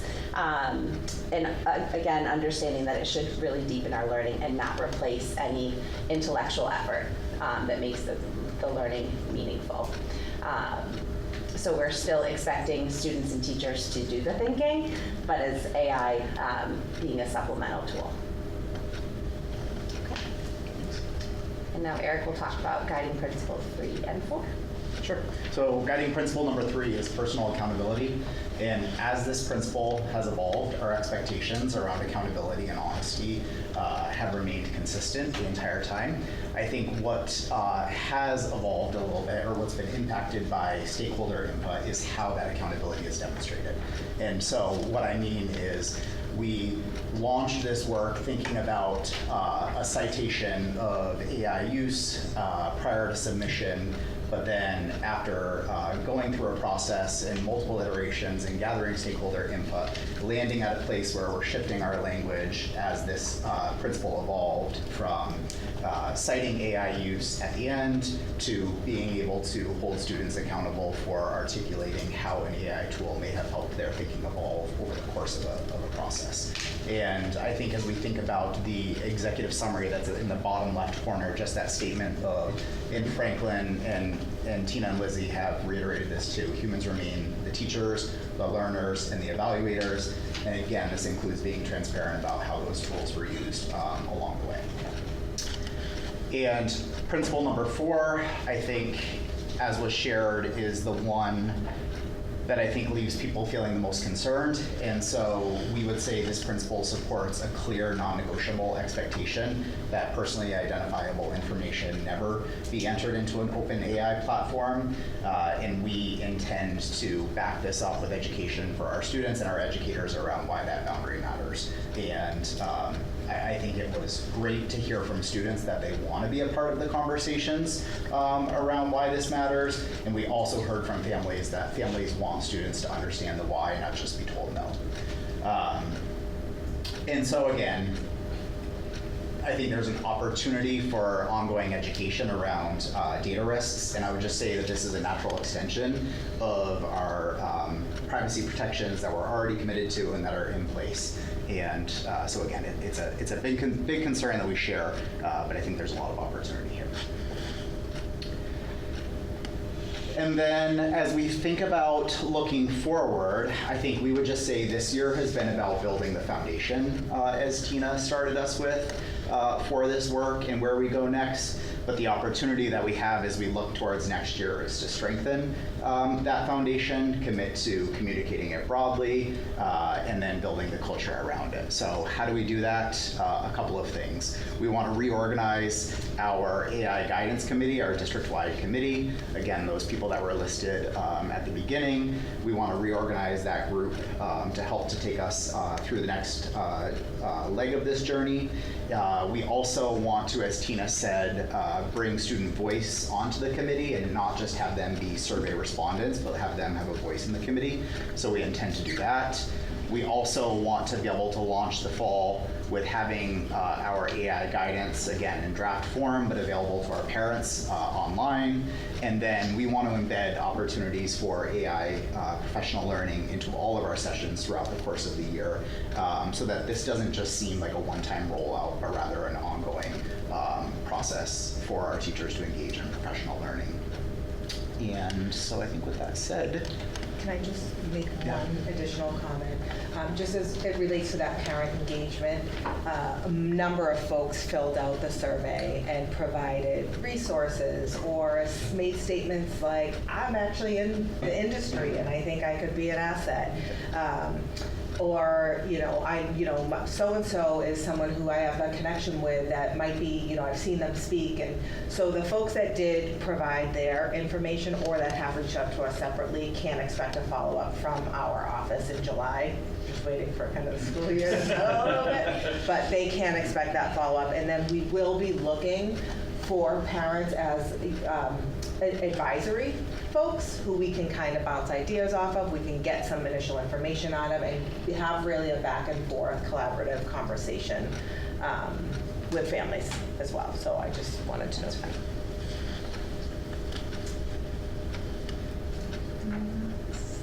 With that, we'll answer any questions you have. Awesome. Thank you very much. Reese, any questions? Maybe one. Thank you for the work you've done here. Thank you for engaging the community so thoroughly. I wanted to start by asking if you could tell us more about the kindergarten use of AI. No, we were able to pilot this year. through grant of what it looks like to target early literacy with one-to-one direct tutoring through Project Read. It has an AI tutor. So we started that at Washington Street, and we're able to extend it over the summer. So it doesn't replace the teacher, but I'm picturing a kindergarten classroom where there's 3 centers set up, and the teacher's working with 4 students on, literacy development, and then 4 students are working one-on-one on a Chromebook, and they're getting instant feedback from the AI tutor on how to pronounce letters, sounds, reading, etc. So it's a pretty unique tool that we're exploring, but again, it's more supplemental. And then, if a parent over the summer is not necessarily comfortable with continuing teaching how to read or the literacy development, a student could work on that for 15 minutes and continue their learning. Thank you very much. I think I have a lot of concerns about AI, but I think a lot of my concerns are more related to the more public models, the less specific, the not bespoke models, but rather just general models that most of our students, at least older ones that are using it, are probably familiar with. What are your thoughts, or where are you at in terms of what age to introduce those tools to students and how to do so? So I will start to answer, but I want to get back to your question about the kindergarten AI tool, just to name something so that we don't. So any student who's using that tool, their families we've been in contact, and they have agreed to that. So it's not that every student in kindergarten is using that tool. So I just wanted to make that very clear. As it relates to kind of appropriate student use, right now our plan is to launch the school year with staff providing the guidance that you saw, those 4 guiding principles, providing that information with a little bit more of a summary to what those images are that you saw, and then some initial guidance that the AI committee put together around student use and teacher use.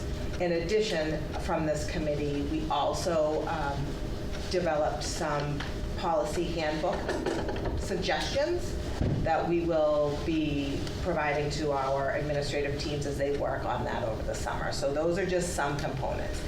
As it relates to AI tools in the classrooms in the elementary school, that is something that our committee, students, advisory from parents, we need to have some really critical discussions about what that looks like.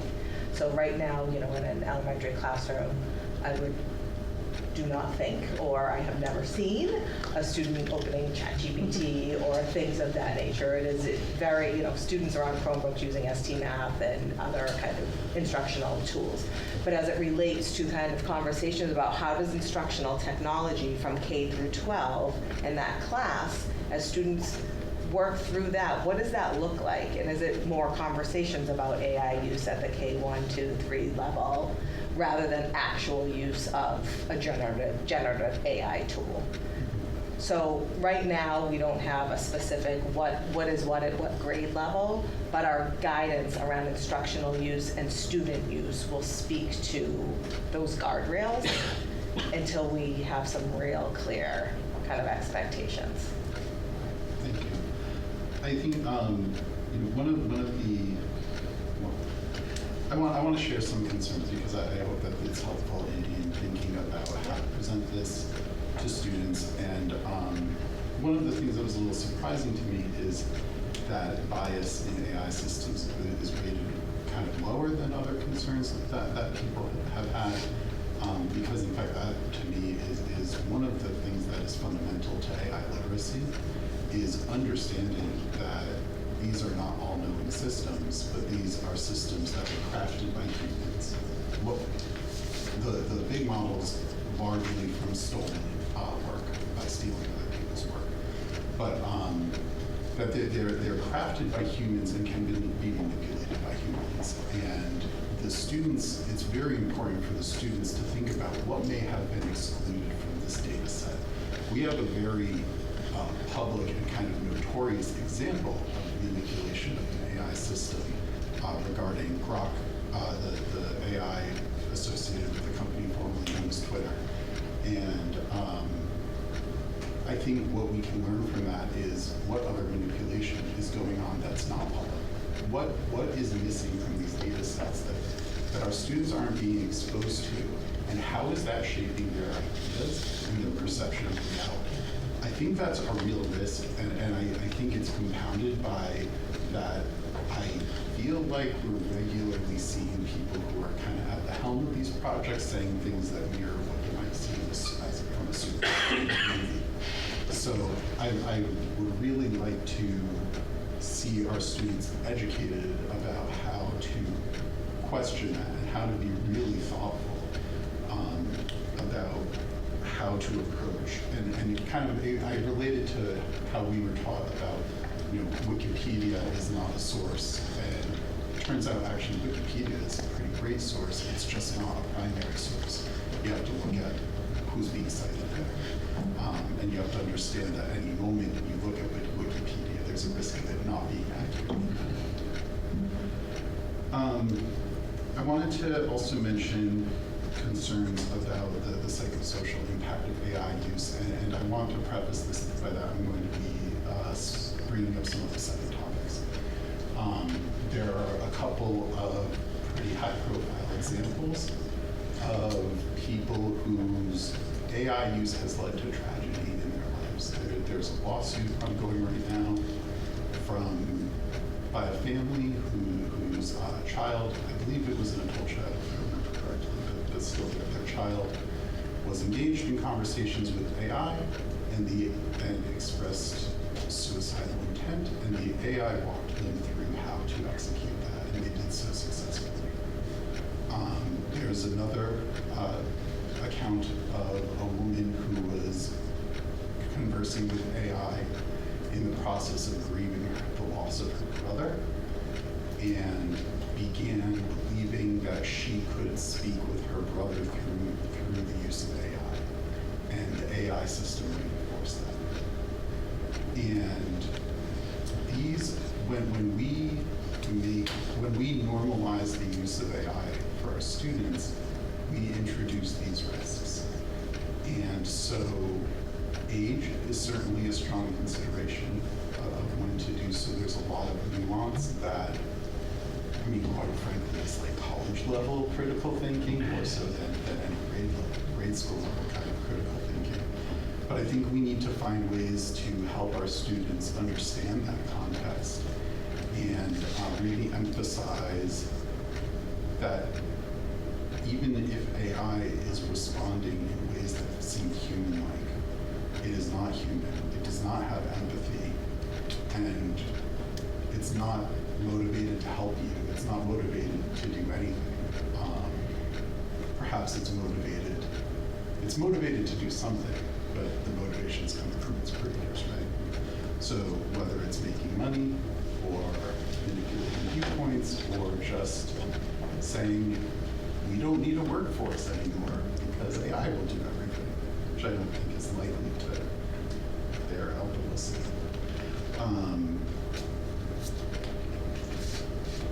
To that extent, I also wanted to emphasize the importance of avoiding anthropomorphizing AI systems. I think one of the hallmarks, which I've mentioned before as a citizen's comment, that keeps coming up is the use of the term hallucinations. It implies that AI perceives things.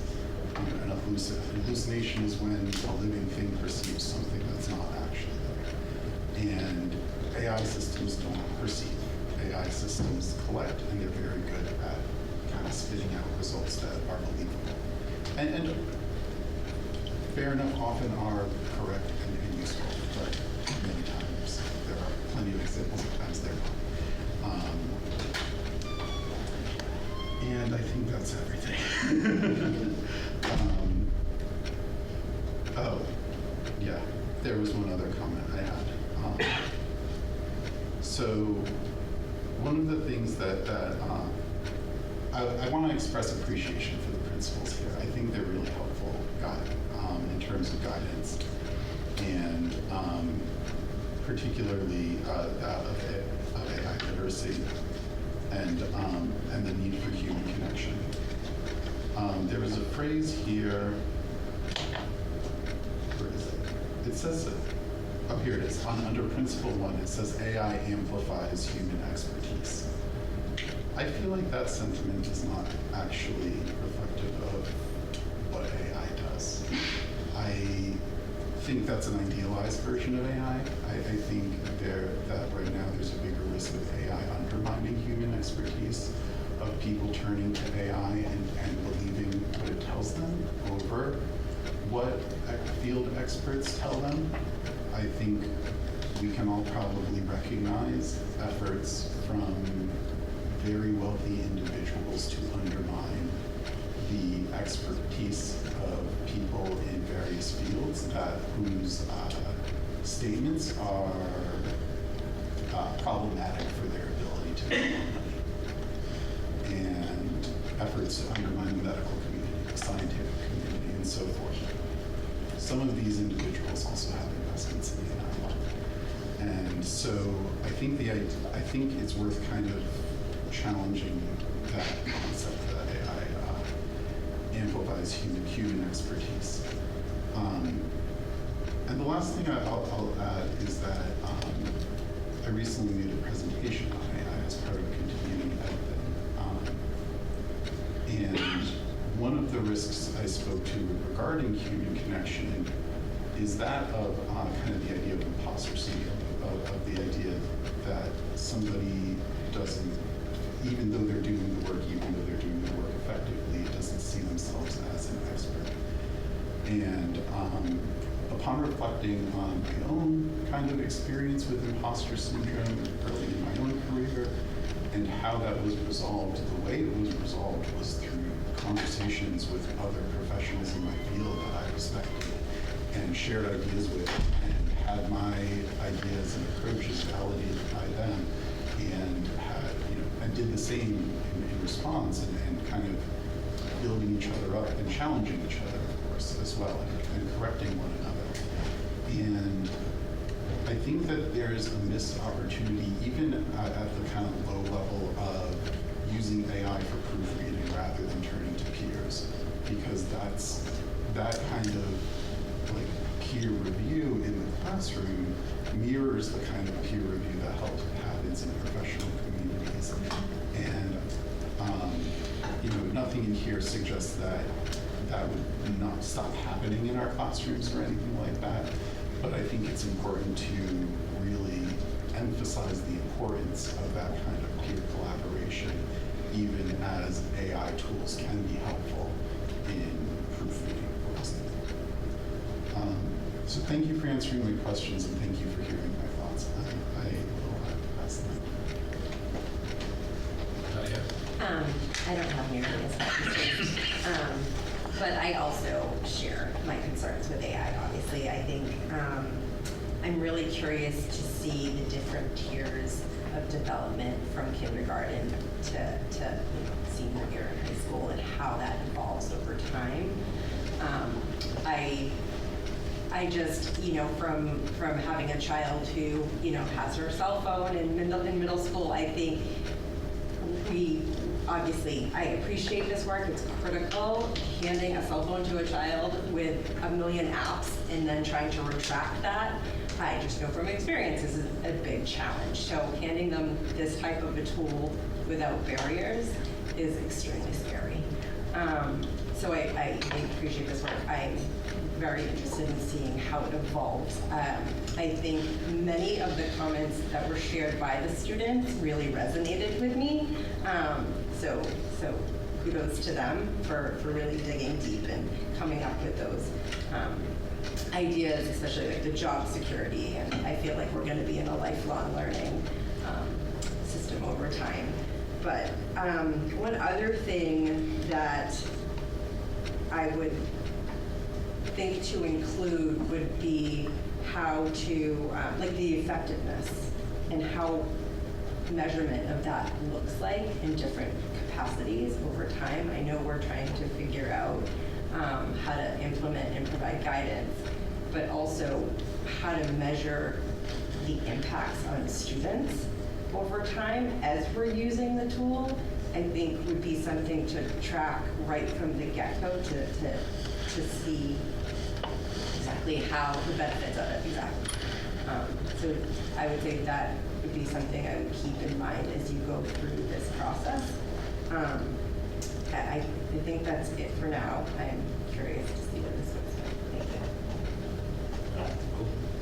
So thank you for doing this. I think we're all learning together. We're all figuring this out.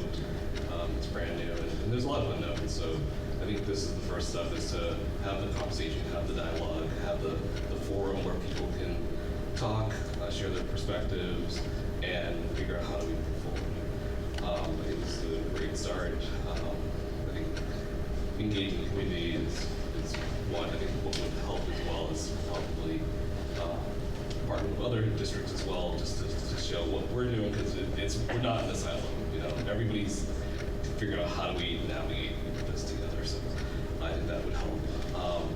I am not as concerned, but I think there are things that we need to help bring people along. I feel like I've said this before. In the absence of information, people make things up, right? And we just put thoughts together and kind of assume. What would be helpful is to get a clear understanding of how AI is used, because I think what folks think of AI and then you think of what has been said, and it's like the farthest of it, but in reality, the students are given access to probably controlled environments, and they're not stopped wide open. So one, if families can understand at each level what is the AI that they're exposed to, because at the end of the day, we're all using AI in one way, shape, or form. You're using Siri, you're using Alexa, you're using your phone. There's AI among us, but when we think of AI, people go straight to OpenAI, Grok, the bigger things, Anthropic, but we're using it on a regular basis right now. So what is the scope that our students are using it for? I think that would be helpful. I think if we have that as part of kind of an awareness campaign of, hey, we'll say, Gigi, the math program, that's AI. So what's that scope, you know? And it's all pretty self-contained. It's not wide open. So I think that'd be helpful. Two, how are the educators using AI? So sharing, okay, at each level, what does an elementary school teacher, how do they use AI to help them? What are they doing with that? Middle school, high school, same thing. At the central office, how are you all using AI? Because understanding how we all are using it will then kind of rein things in and kind of, this is the scope. You know, we're not saying I got a big file of the district data and I'm just bumped into OpenAI and be like, hey, give me data. You know, like no, that's not the case. What are those use cases? I speak as a person that is my job. I'm trying to figure out how do we use AI in my business, and people think the world of it. It's going to do all these different things. And no, it's not. It's still early in its life cycle, and there are things that you try to say, yep, do this huge, massive project. You're spending more time doing it. If it's more constrained and it's a specific use case, you may have better results. So I think understanding how we all use it will then help with the story.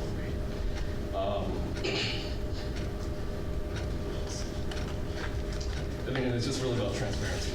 That's the thing. If we have awareness and it's more clear, concrete examples so that people can understand this is the use case, these are the scenarios that we're using it, I think that will help with that. And then continue what you're doing and having these forums where people can come in and talk and they can hear it and they can express their interests and their concerns. I think that's where we start and go from there. So, thank you for what you're doing, and that's going to be a tough, long road, but appreciate it. Thank you. First of all, thank you very much for this presentation. And schools is a place where we educate. We have a lot of concerns, and definitely we have to educate. As an educator, we have to educate our children how to use AI, how to get benefit of it. Right now, there are a lot of concerns about the job market, AI speaking of job, but it's like a lot of it is not real information, so it's all about like we have to tell them, educate them how to use it and how to get benefit it, rather than get scared of it. That's one thing. The principles are very well articulated, but no, I would assume that we will have a future presentations where it will come with a proper articulation of rubrics and how we are going to implement it and everything. So I believe we will have that one. The one question I have is on the educators, right? Out of 146 what was the total the survey was sent, and how many responded from an educator's point of view? So it's, how many educators? Did you send it out to? Did you all Franklin Public Schools? So 800? That's 800 something. So, yeah. Yeah, I mean, that number is very low in that case, right? Probably 15 to 20%. So maybe we should get more information from them, because they are the one who's going to teach them. They're the one who's going to play play the critical role here. So that's one thing we might have to maybe see how we can reach out to them. So is there any AI? First of all, how's our internet systems or allowing the AI tools? Like, is there a restriction to use any Grok or ChatGPT or Claude, or is there it's open in the school Wi-Fi that they can do it? Yeah, it's currently open. We have the ability to restrict. When we start restricting, it gets a little, we have to make some deliberate decisions about what we restrict and why.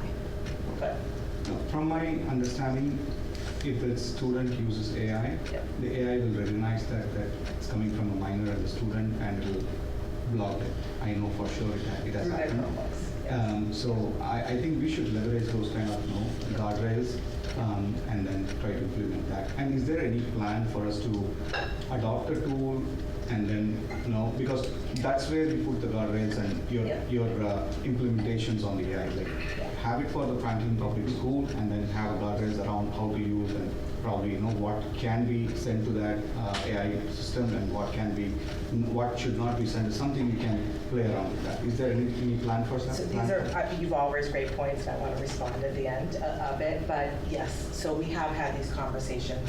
There are some tools that are within the Google Suite that do adhere to our student data privacy agreement. We talked about this a little bit earlier.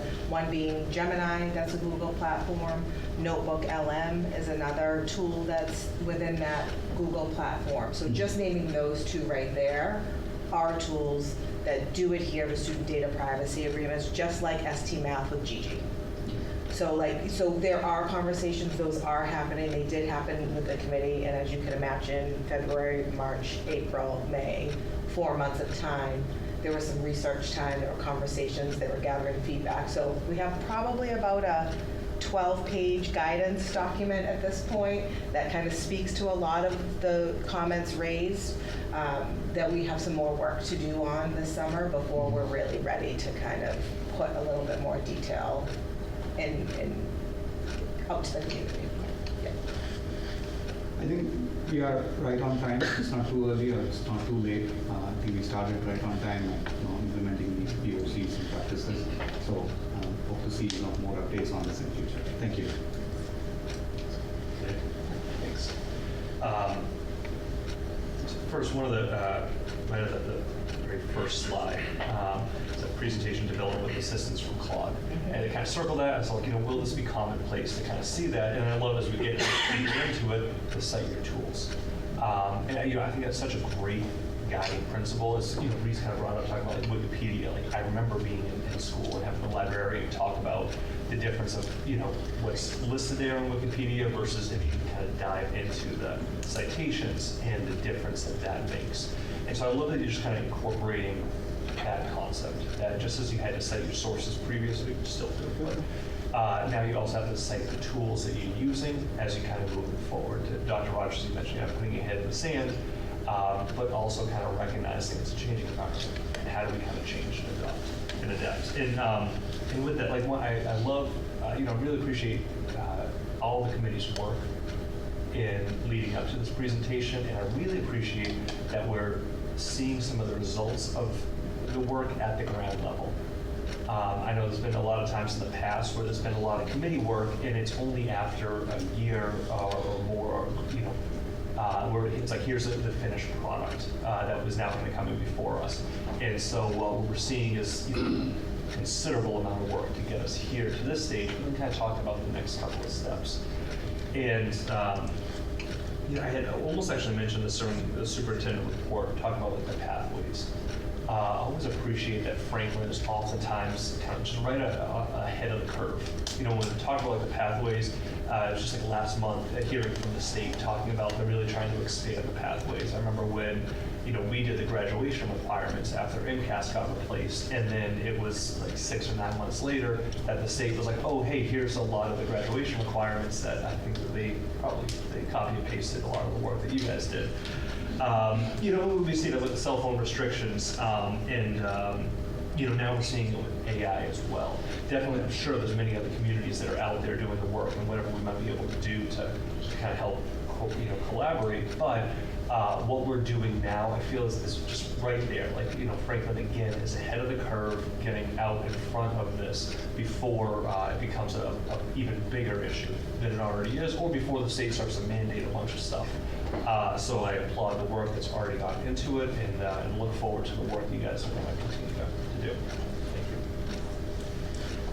And, I appreciate the effort here, in really capturing the outreach.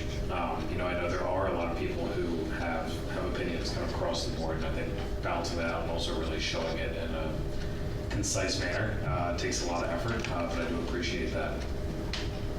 I think one of the biggest challenges, I think, for this committee going forward is going to be balancing the information gathering and principles and suggestions with real, what actions are going to be taken, and trying to measure out how that all kind of balances on the back end.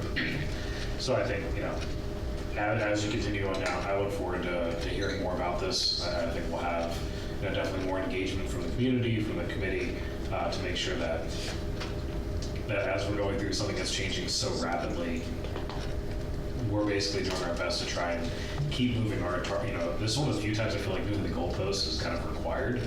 Often it's right. Often it's frustrating. Like, great, we're going to form it. We're going to get our principles ready. We're going to have our targets. We'll report out in 6 months, and in 4 months, all of that's shifted.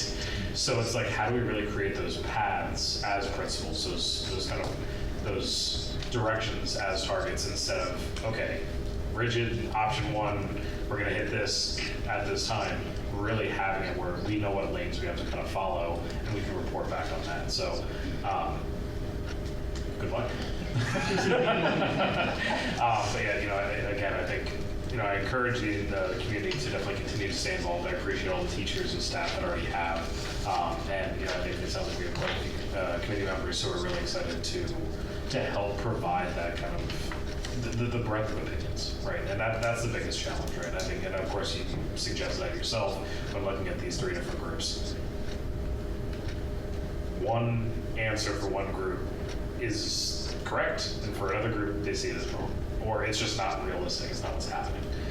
So I think that's going to be one of the toughest parts to take into account. But it's also a great opportunity for us, as Al said, about the transparency and making sure that people really trust what's going on by explaining. Because I think sometimes those different opinions are a matter of explaining. Really, here's the center point. Yes, don't necessarily trust all of it, but we can bring it up a little bit from where we stand right now. So. Good luck.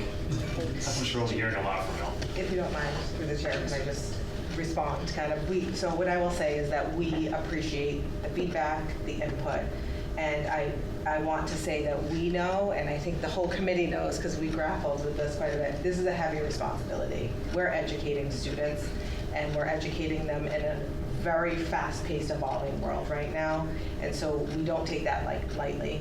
We are being very deliberate and intentional. I think just about the placement of guiding principle 1, 2, 3 were very intentionally selected as 1, 2, 3. I mean, no one can argue that data and security are foundational, right? But 1, 2, and 3, with human connection being the first component, AI literacy, you have to know the tool, know how to use it, know the output, know the bias, know that, and then you have to take personal accountability and responsibility. And this is teachers, administrators, students, parents. We have to all kind of be in this together. And so with that, I also say that we have also talked about and been looking for ways to engage the community. I know Mental Health and Wellbeing Task Force does a whole host of things. We've talked about partnering with that group, but how do we bring the community together and educate together? Because I think there's an opportunity to do that. So not only get some input and feedback and advisory along the way, but educate. And then I guess what I'll end with as well is we have been connecting with other districts, and we are very intentionally launching the year with breadcrumbs, not breadcrumbs, but people are not going to want to sit in a very long PD in an auditorium about and collaborate on AI when they have to get ready for kids to enter the door. But giving some information up front with some explanation with the why, and then really following up in that November PD that we have everybody together. And I think that's an opportunity to potentially as well to think about how do we deepen the survey respondents, or even if it's not a survey, even if it's some focus group conversations that can happen during that day, but a way to engage in kind of other ways. So just those are just some responses to kind of what we heard, but certainly we'll keep the community involved and informed along the way. So thank you. Thank you very much.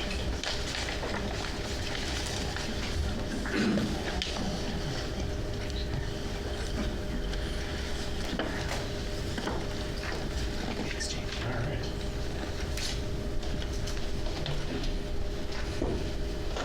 Now we're going to go ahead and dive into discussion action items.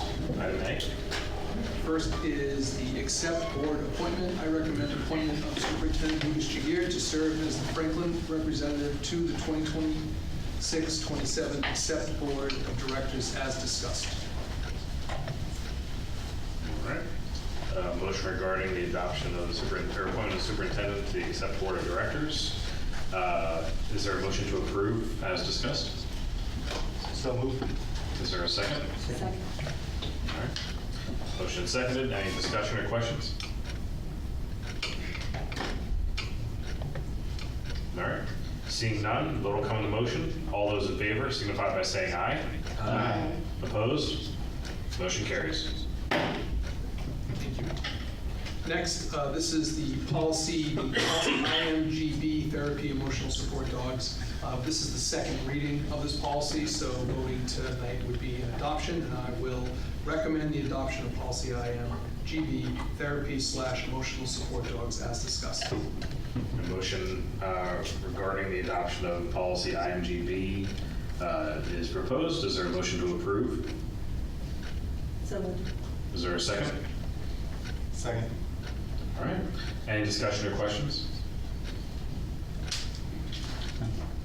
All right. Seeing none, vote will come on the motion. All those in favor signify by saying aye. Aye. Opposed? Motion carries. Next is the superintendent evaluation report. So I'll read this recommendation and I'll kick it over to you all to continue, but to open up the conversation. I recommend approval of the superintendent's evaluation report as discussed. All right. A motion regarding the approval of the superintendent evaluation report is before us. Is there a motion to approve the superintendent evaluation report? So moved. Is there a second? Second. Discussion and questions. So before we launch into the questions and everything, I will just kind of preface this and explain. So the committee has received a copy of the superintendent evaluation report. I do want to thank everyone. There was a lot of time and effort put into the comments and the evaluation and individual questions that each person presented. And the subcommittee, in a somewhat novel approach, really everyone just kind of diving in their individual sections and helping to support this and having good discussions about it. I really appreciate that from them. So just to make sure that everyone's on the same page, so we do have 2 primary ratings and then a final composite rating for Superintendent Jaguar. And then we also have this broken down for the 4 performance goals and then all the focus indicators. So the overall performance goals rating that is proposed is met. The focus indicators rating proposed is exemplary. And then the final composite rating is proposed is proficient. Breaking that down further, performance goals, goal 1, to strengthen the school community and team collaboration. Rating amongst the 7 of us, the average was exceed. Goal 2, build coherent systems and structures, the average was met. Goal 3, align instructional practices, the average was exceeded. And then goal 4, enhance communication, the average was met. Focus indicators for curriculum was proficient, instruction was proficient, environment was exemplary, fiscal systems was exemplary, sharing responsibility was exemplary, communication exemplary, and continuous learning proficient. So, with that being said, everybody has this in front of them. If there are specific suggestions or modifications that are proposed or requested, feel free to provide that. It's also a great time if you want to provide feedback. Again, you all see the final product. This is an anonymous setup, so the idea is that we have a nice collection of commendations and recommendations for each one of the goals and focus areas or focus indicators. But if people want, this is a great time to kind of hammer home on kind of an overall thought process that you have or specific things in your evaluation of the superintendent to provide to them as part of this discussion. So with that being said, I'll go ahead and open things up to anyone who wants to, any discussion, any questions or anything like that, or suggested modifications. I'll just, first of all, thanks to Superintendent Lucas and for his service. And last 1 year I've been seeing how much closely you're working with all the departments and getting things moving on a daily basis. First of all, thanks for that. And I just had one, feedback on the previous presentation. Most of the outcomes are very at a high level, and it'll be great if you can put some numbers to it and a timeline to it. So because most of them say some of them says 100% complete, but it's on track. Some of them says 80% complete, but that's also on track. So we don't know how to correlate that. So that will give a little bit more perspective about what work has been done, what is accomplished. That might change the rating or the reviews that was given as well. So that's the one feedback I would like to. And the second thing is I was talking to Paul about it from a school rating improvement perspective. We spoke about it in the first meeting when we had in your office, I believe, right? So we are comparing ourselves with similar school zones. And during our last presentation, I think Office of the Teaching presentation, we were comparing with 10 other schools of the similar school zones. But I think rather than that, we should, since we have the infrastructure, we have the tools and support that we have. Of course, we do have some constraints in budget and things like that, but we still have a lot of support and a lot of infrastructure needed for the school. We should compete with some schools which are in the top levels, like from a rating point of view, like top 25 schools or top 50 schools. That's where we can move forward to achieve. We'll see what is needed to move to go up the ladder and achieve that.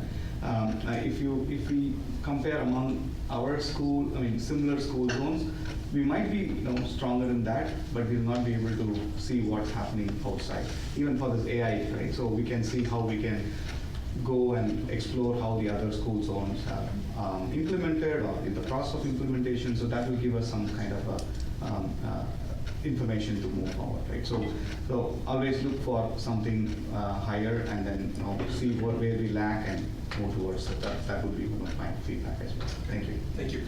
Awesome. Thank you. Reese?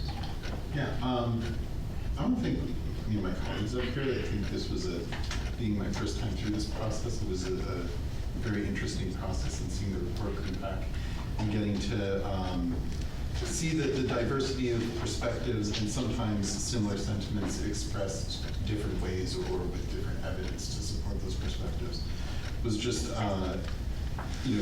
both interesting and left me feeling confident that as a team we've provided, I think, a pretty thorough review with hopefully useful feedback to you, Mr. Junior. I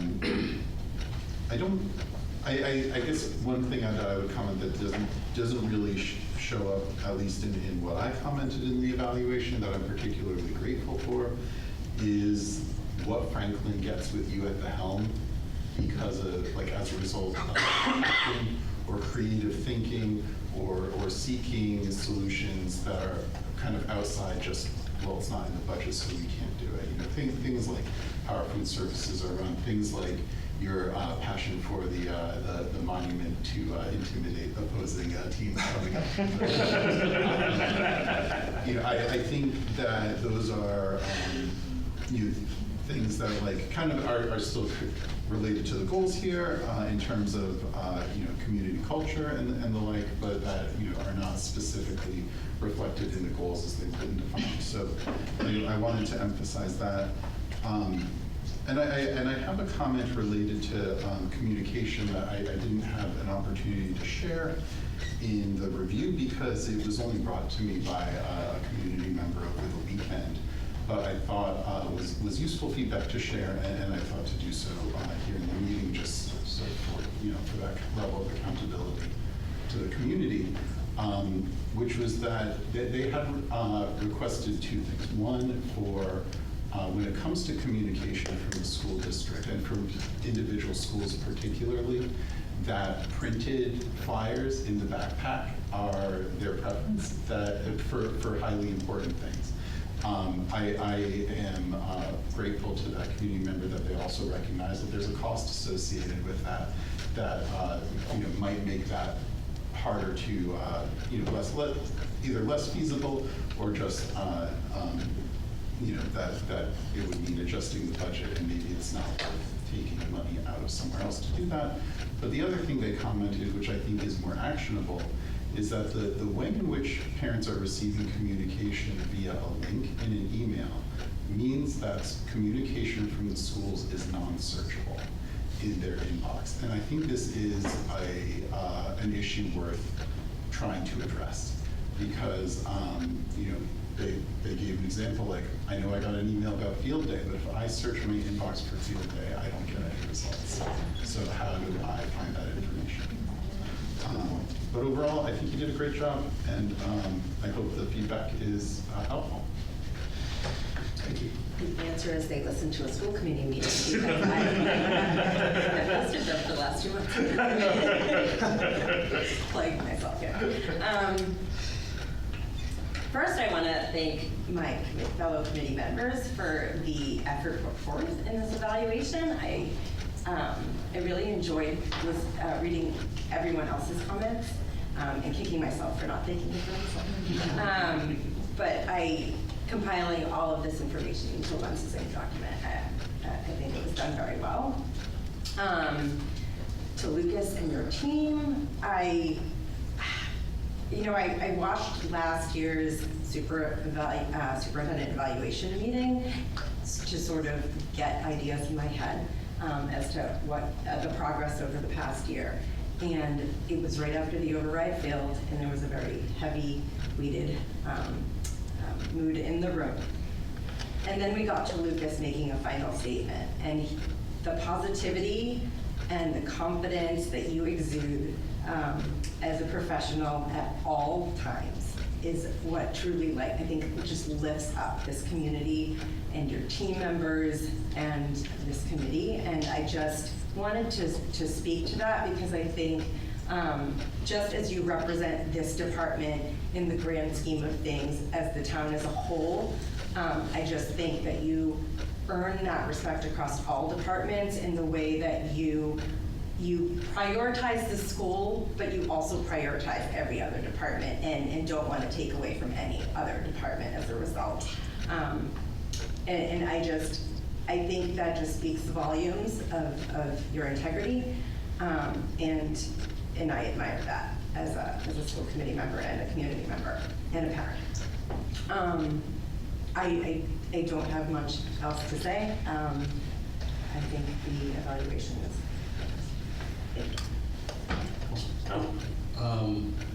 You haven't had it easy coming in. As the superintendent, new superintendent, you've tackled more than superintendents that have been seasoned for 15, 20 plus years in terms of what you've had to go through with the override, the budgets, the redistricting, and you're handling things extremely well. So thank you for being here. As Nadia said, you're definitely a rock for the community, the educators, so that we can go through these troubled times. So hoping that we have some quieter times and things are a little bit easier. I mean, thinking just when you first started and where you're at now, consistent growth, and meeting the challenges. One thing that I just looking forward to next year in terms of the goals is, can we get maybe a school committee provided goal? Because I think of myself at work, I have my personal goals, but however I do have my goals from my leaders as well that cascaded down to me. And these are stretch goals. So what else can we add? Maybe just one goal that the student school committee comes together to provide in addition to your personal goals and how you want to operate. So I think that's really the only thing just to change things is how things have been performing over the past few years. But other than that, it's been a solid year. Thank you.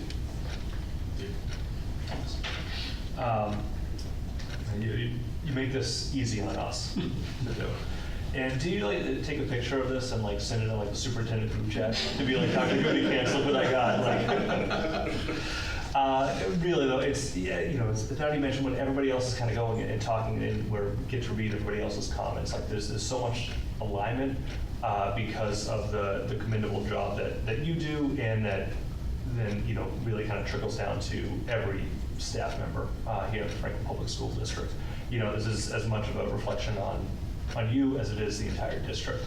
And we are extremely lucky that you decided to continue to work here, that you re-upped during all of the override failures and everything. You decided that, yes, I want to stick around for another 6 years. And we are very grateful. So I appreciate all the work that you do. And this is a true, honest reflection. I think there's, we would be critical when that's needed. It's just, you do a phenomenal job, so please keep it up. Although you probably could coast for a little bit and still do well. I don't know when that is, but. Yeah, I think it's a very interesting summation of the past year when you really break it down and look at things. There's definitely feedback sometimes, I've heard in the community where it's we all just say great job, pat you on the back, and kind of go our own way. And we'll be able to post this online so people can see. But really, when you look at this, it shows a very realistic and a very honest accounting of everything that's been done. And I think that, looking at the overall ratings there, it says a lot with all the different ways that, you were evaluated, people. And I think the comments were really pretty interesting because, you have some things where you saw, an exemplary rating, and you go through the commendations, and they're great, yes, I remember those, and then the recommendations, and it's really that either, hey, here's a couple of spots that it was fantastic, but we can improve, or it's that, all right, well, how can we do even more? And that, I think, is really reflective of the work that you've done, but then also the support that you have from this committee, in that we want to see all of this succeed. It is very much so a group effort. It's not something where, because we're just as much part of this, as Al was saying, we go through and we work with the goals and trying to set them. And there was some discussion around weighting it. Not this year. But I definitely think that is one of those other ways we can look at things, Al, is having that discussion on the front end and waiting instead of at the end when it's great, how did everything go? Now let's weight things as we're setting those goals. Say this is that goal that one's going to be 30%. It's not just 25 each, or that one's going to be 25, and we have 5 goals total, so that we can try to balance that out. But do appreciate the effort, and I just kind of share with the school committee. I did receive feedback from Lucas earlier today. that very clearly indicated he's gone through all of this. There's very specific references to the comments and recommendations that were made, showing that this is really, it is taken very seriously, and there's clearly knows ready to go for next year already. So we appreciate the efforts. We appreciate the continued service, of you and your team. You were very clear in calling out the fact that, you were rated as an individual, but it is on, with an entire staff that does a lot of work and really fantastic work. So I appreciate that. I know we appreciate that. And I don't know if you have anything that you want to say before we kind of close things out. I just would say, one, thank you for taking the time, the care, the thoughtfulness to review the evidence and really look at this, as a summation of not just my work, but the work of the district. I know it's my review, but it was very clear the depth of the commendations and recommendations, that if this was truly, you put a lot of thought into that. I think that's the best way that I can grow and continue to try to do the best job that I can. And I think we need evaluations like that demonstrate that. I'm very proud of these accomplishments. I would also say that the progress reflected this year is not mine alone. I'll just say it again, the leadership team around me in every area and every aspect, and the folks that work for us at all levels. I said that at the evidence presentation as well, but I truly mean that. It's really about the system that I happen to be in the position of leading. So, and I'm grateful for all of you for the support, because the other thing, I can show a screenshot to the superintendents, but I also know they don't have the same supportive school committee that we have in Franklin. And we've been through some pretty tumultuous times over the years, and to have a group of 7 individuals have your own independent thoughts on views on things, but also always think about yourselves as a cohesive body that represents this town and the town that I live in as well. I just appreciate it, not just as a superintendent, but as a parent and as a resident. I think it's important that you function in a way that works that way. The last thing I would just say is I take those recommendations seriously, as Dr. Griffith mentioned, but also, thinking about next year, there's already planning in place that I will incorporate many of these goals, and I think it's the perfect time for me to get this feedback, because we're about to embark next week. We have we call it our pre-treat, where we start to establish, we debrief the year, but then look ahead. And how do we want to spend our summer with our focus groups on moving some of the individual tasks along, only to arrive in August at the retreat. And that's when we really start to goal set. So thinking about some of the feedback of how do we design the goals and the outcomes and the evidence and the data in the outset. We're trying to get better every year at that, but ultimately I think we will be in a much better position to continue that work, and I think deliver next year on evidence that meets some of the expectations that you've referenced in your feedback as well. And the last thing is I would just say it's a privilege to serve in this community and work with the folks and the team that I have with me, many of who are in this room, and you too, Steve. And just thank you again for the partnership, for the support of me and the belief in me, and I just appreciate it. So thank you. The feedback is taken seriously. I appreciate the ratings, and I'm going to work hard to continue to improve based on what was said. Excellent. Thank you. Any other comments, questions? All right. Just seeing none, vote will come to motion. All those in favor signify by saying aye. Aye. Opposed? Motion carries. Thank you. So moving into discussion only items. So we have a monthly financial report in your packet. We're happy to answer any questions that folks may have. Just a comment. Jana, amazing job as always. We'll always look through them, and for questions and the way you've crafted it, it's very easy to understand, transparent, clear. Just appreciate the thought you put into this. Thank you. All right. Excellent. Thank you very much.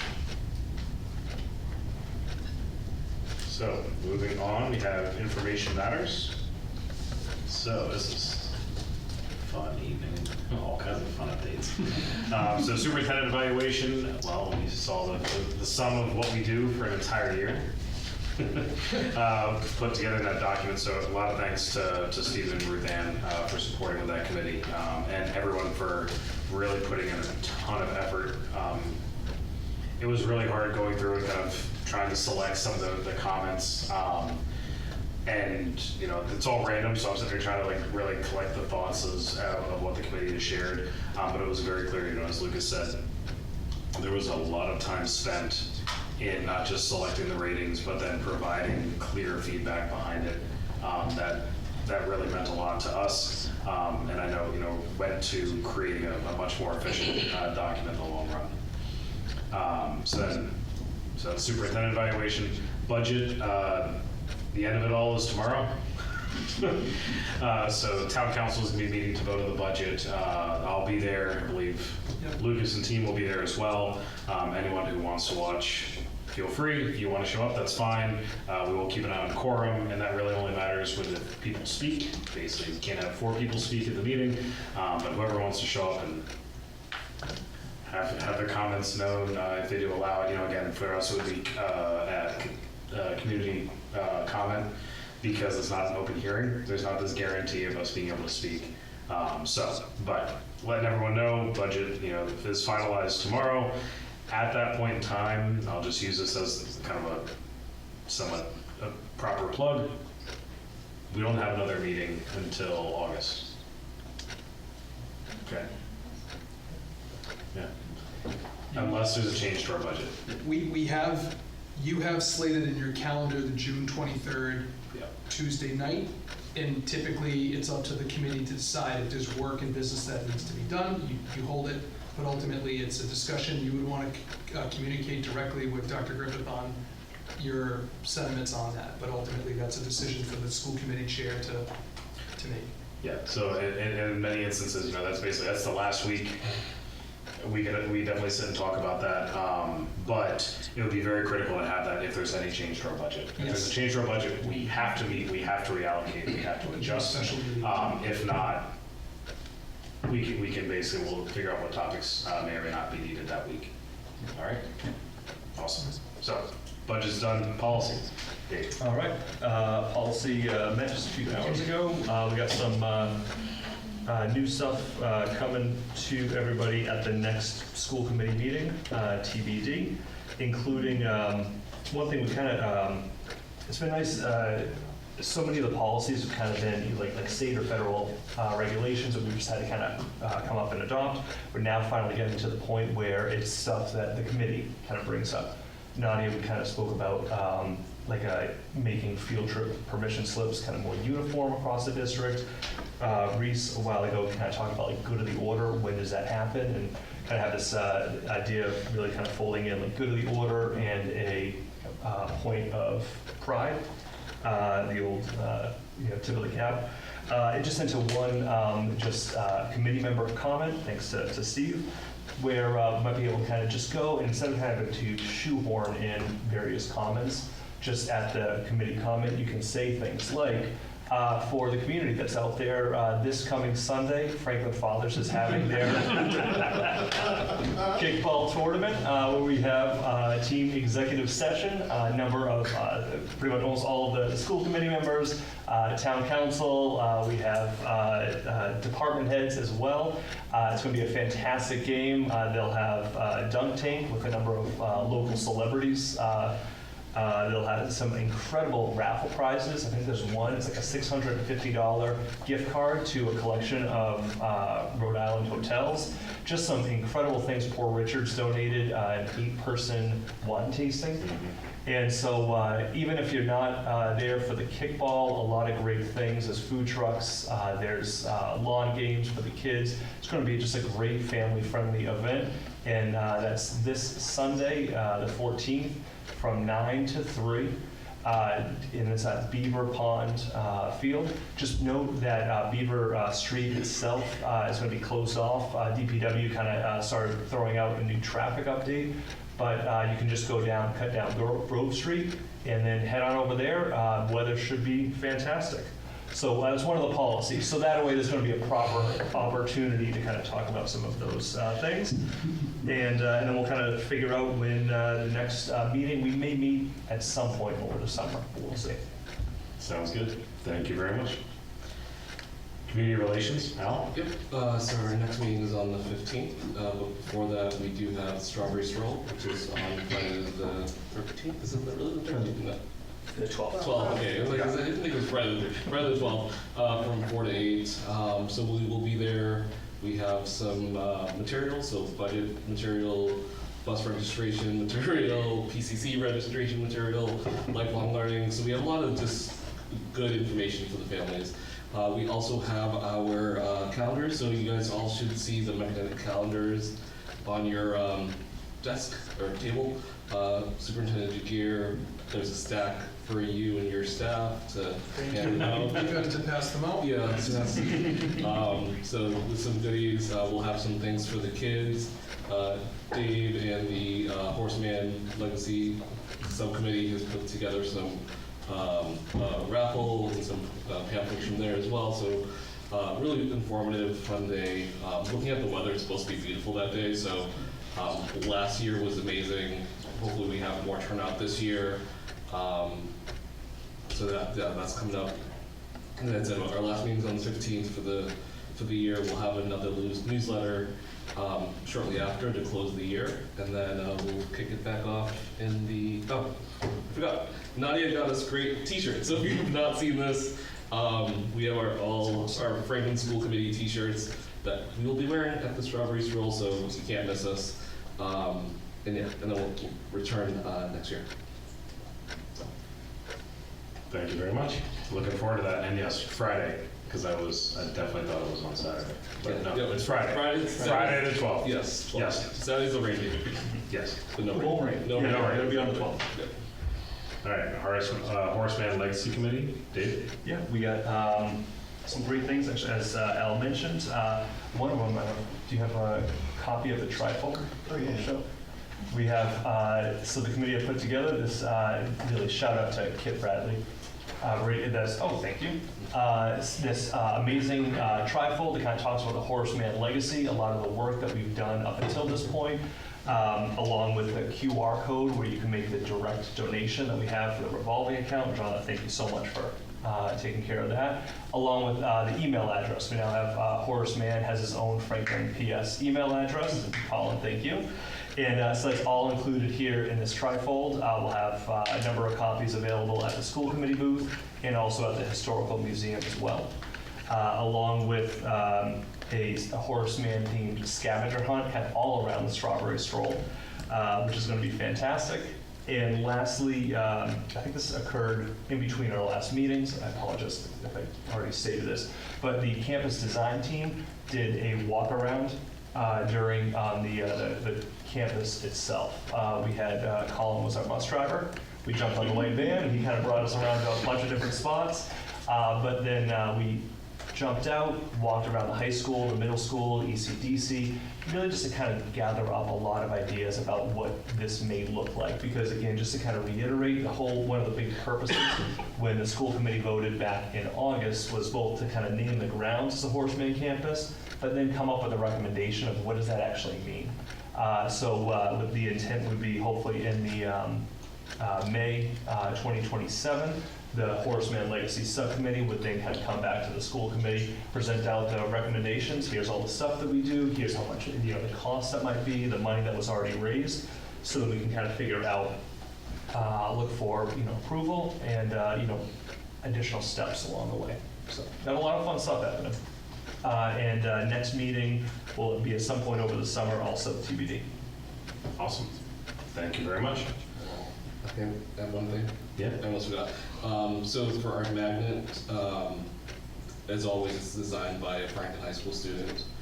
This year, Jack Marshall, who's class of 2028, he was the one that his design was selected. So just want to give him a shout out and kudos for the work that he did.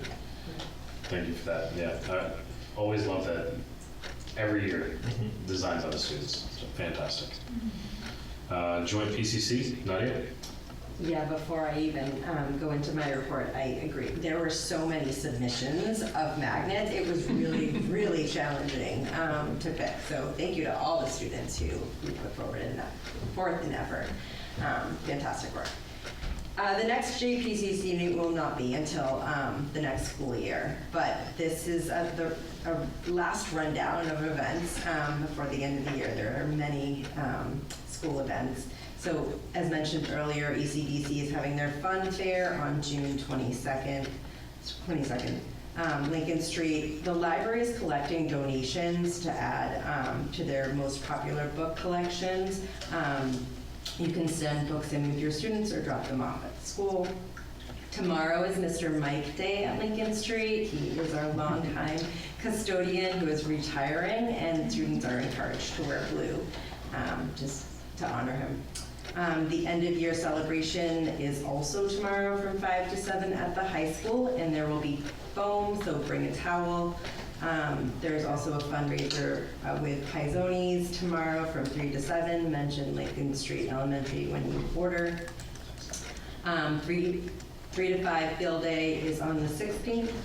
And on the 23rd is the 5th grade dance. On the 24th is the 5th grade moving up ceremony with a breakfast and yearbook signing.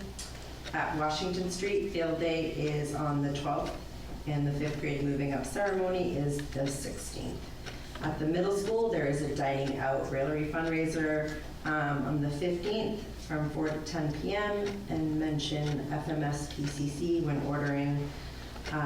Field days for 7th grade are the 11th and 8th grade is the 15th. I believe they might still be looking for donations, so check the sign up Genius. The 8th grade dance is on the 23rd and the 8th grade breakfast is on the 25th. Step ceremonies will be for Phoenix on the 22nd, Griffin on the 23rd, and Illuminators on the 24th.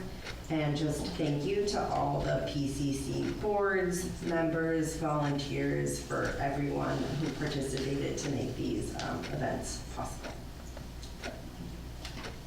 Excellent, thank you. And SWAC and mental health. Yeah, so SWAC has been done for the year, of course, so we'll look forward to coming back together in September. Mental Health Task Force had our last meeting on the 27th, and we did some kind of good summation stuff at the time. I want to first give a shout out to Rebecca Ballinger, who works over at Lincoln. Actually, Paula, can you help me with her title? The School Adjustment Counselor at Lincoln. Thank you. Rebecca's the School Adjustment Counselor over at Lincoln, and she's been working with 4th graders there about, 5th graders there about online safety. And then she's going to give that same presentation to interested parents. And she said that a lot of parents were very interested in getting that same information, both getting some insight into how we are educating the kiddos about online safety, and I think very likely helpful information for parents to have as well. So thank you to Rebecca for going kind of above and beyond there in both building community and kind of making sure we extend that education to everyone interested. In kind of planning next year, we reviewed a report from the JED Foundation, which is oriented towards supporting high schools in suicide prevention and other aspects of promoting mental health. We participated in a 3-year study that went from 2023 to 2026, and we received the study before this most recent meeting, and we got to discuss it. A lot of really encouraging metrics. There was a 37 percentage point increase in ratings of whether the high school encourages free and open discussion about mental and emotional health. This was a change from 40% of students responding affirmatively to 77%. The rating that students gave to whether mental and emotional health is a priority at Franklin High went from 49 to 59% of students rating that affirmatively. And there was a 7% increase in rating it as a good, as whether there is a good support system at Franklin High for students going through difficult times. And to contextualize that 7% increase, that was from 86 to 93%, so it was already quite high. And we closed that gap by 50%, so that's fantastic. We also got some concerning news from the report, though, which was a big increase in the frequency of students reportedly feeling isolated from campus life. This went up from 25% in 2023 to 42% in 2026. And that is, in my opinion, a pretty big concern, and that metric was the focus of most of the rest of the discussion at the meetings, thinking about how do we address this. I did bring that measurement into our superintendent's report, so to make sure, I'm sure Mr. Jagir was already aware, but to kind of highlight it as a potential area of focus for next year. And you know, in terms of the mental health and well-being task force, we all were pretty aligned that that's the thing that we're thinking about now. So we'll be coming back together. I assume in September. Is that right? That is correct. And continuing that discussion about ways to help connect students to the community, ways to help build that community, and support students who are feeling isolated from campus life. Thanks to everybody who was part of that group this past year. It was great working with them all. Thank you. All right. So then after this, we have the consent agenda. I recommend approval of the minutes from your May 26, 2026 meeting as detailed.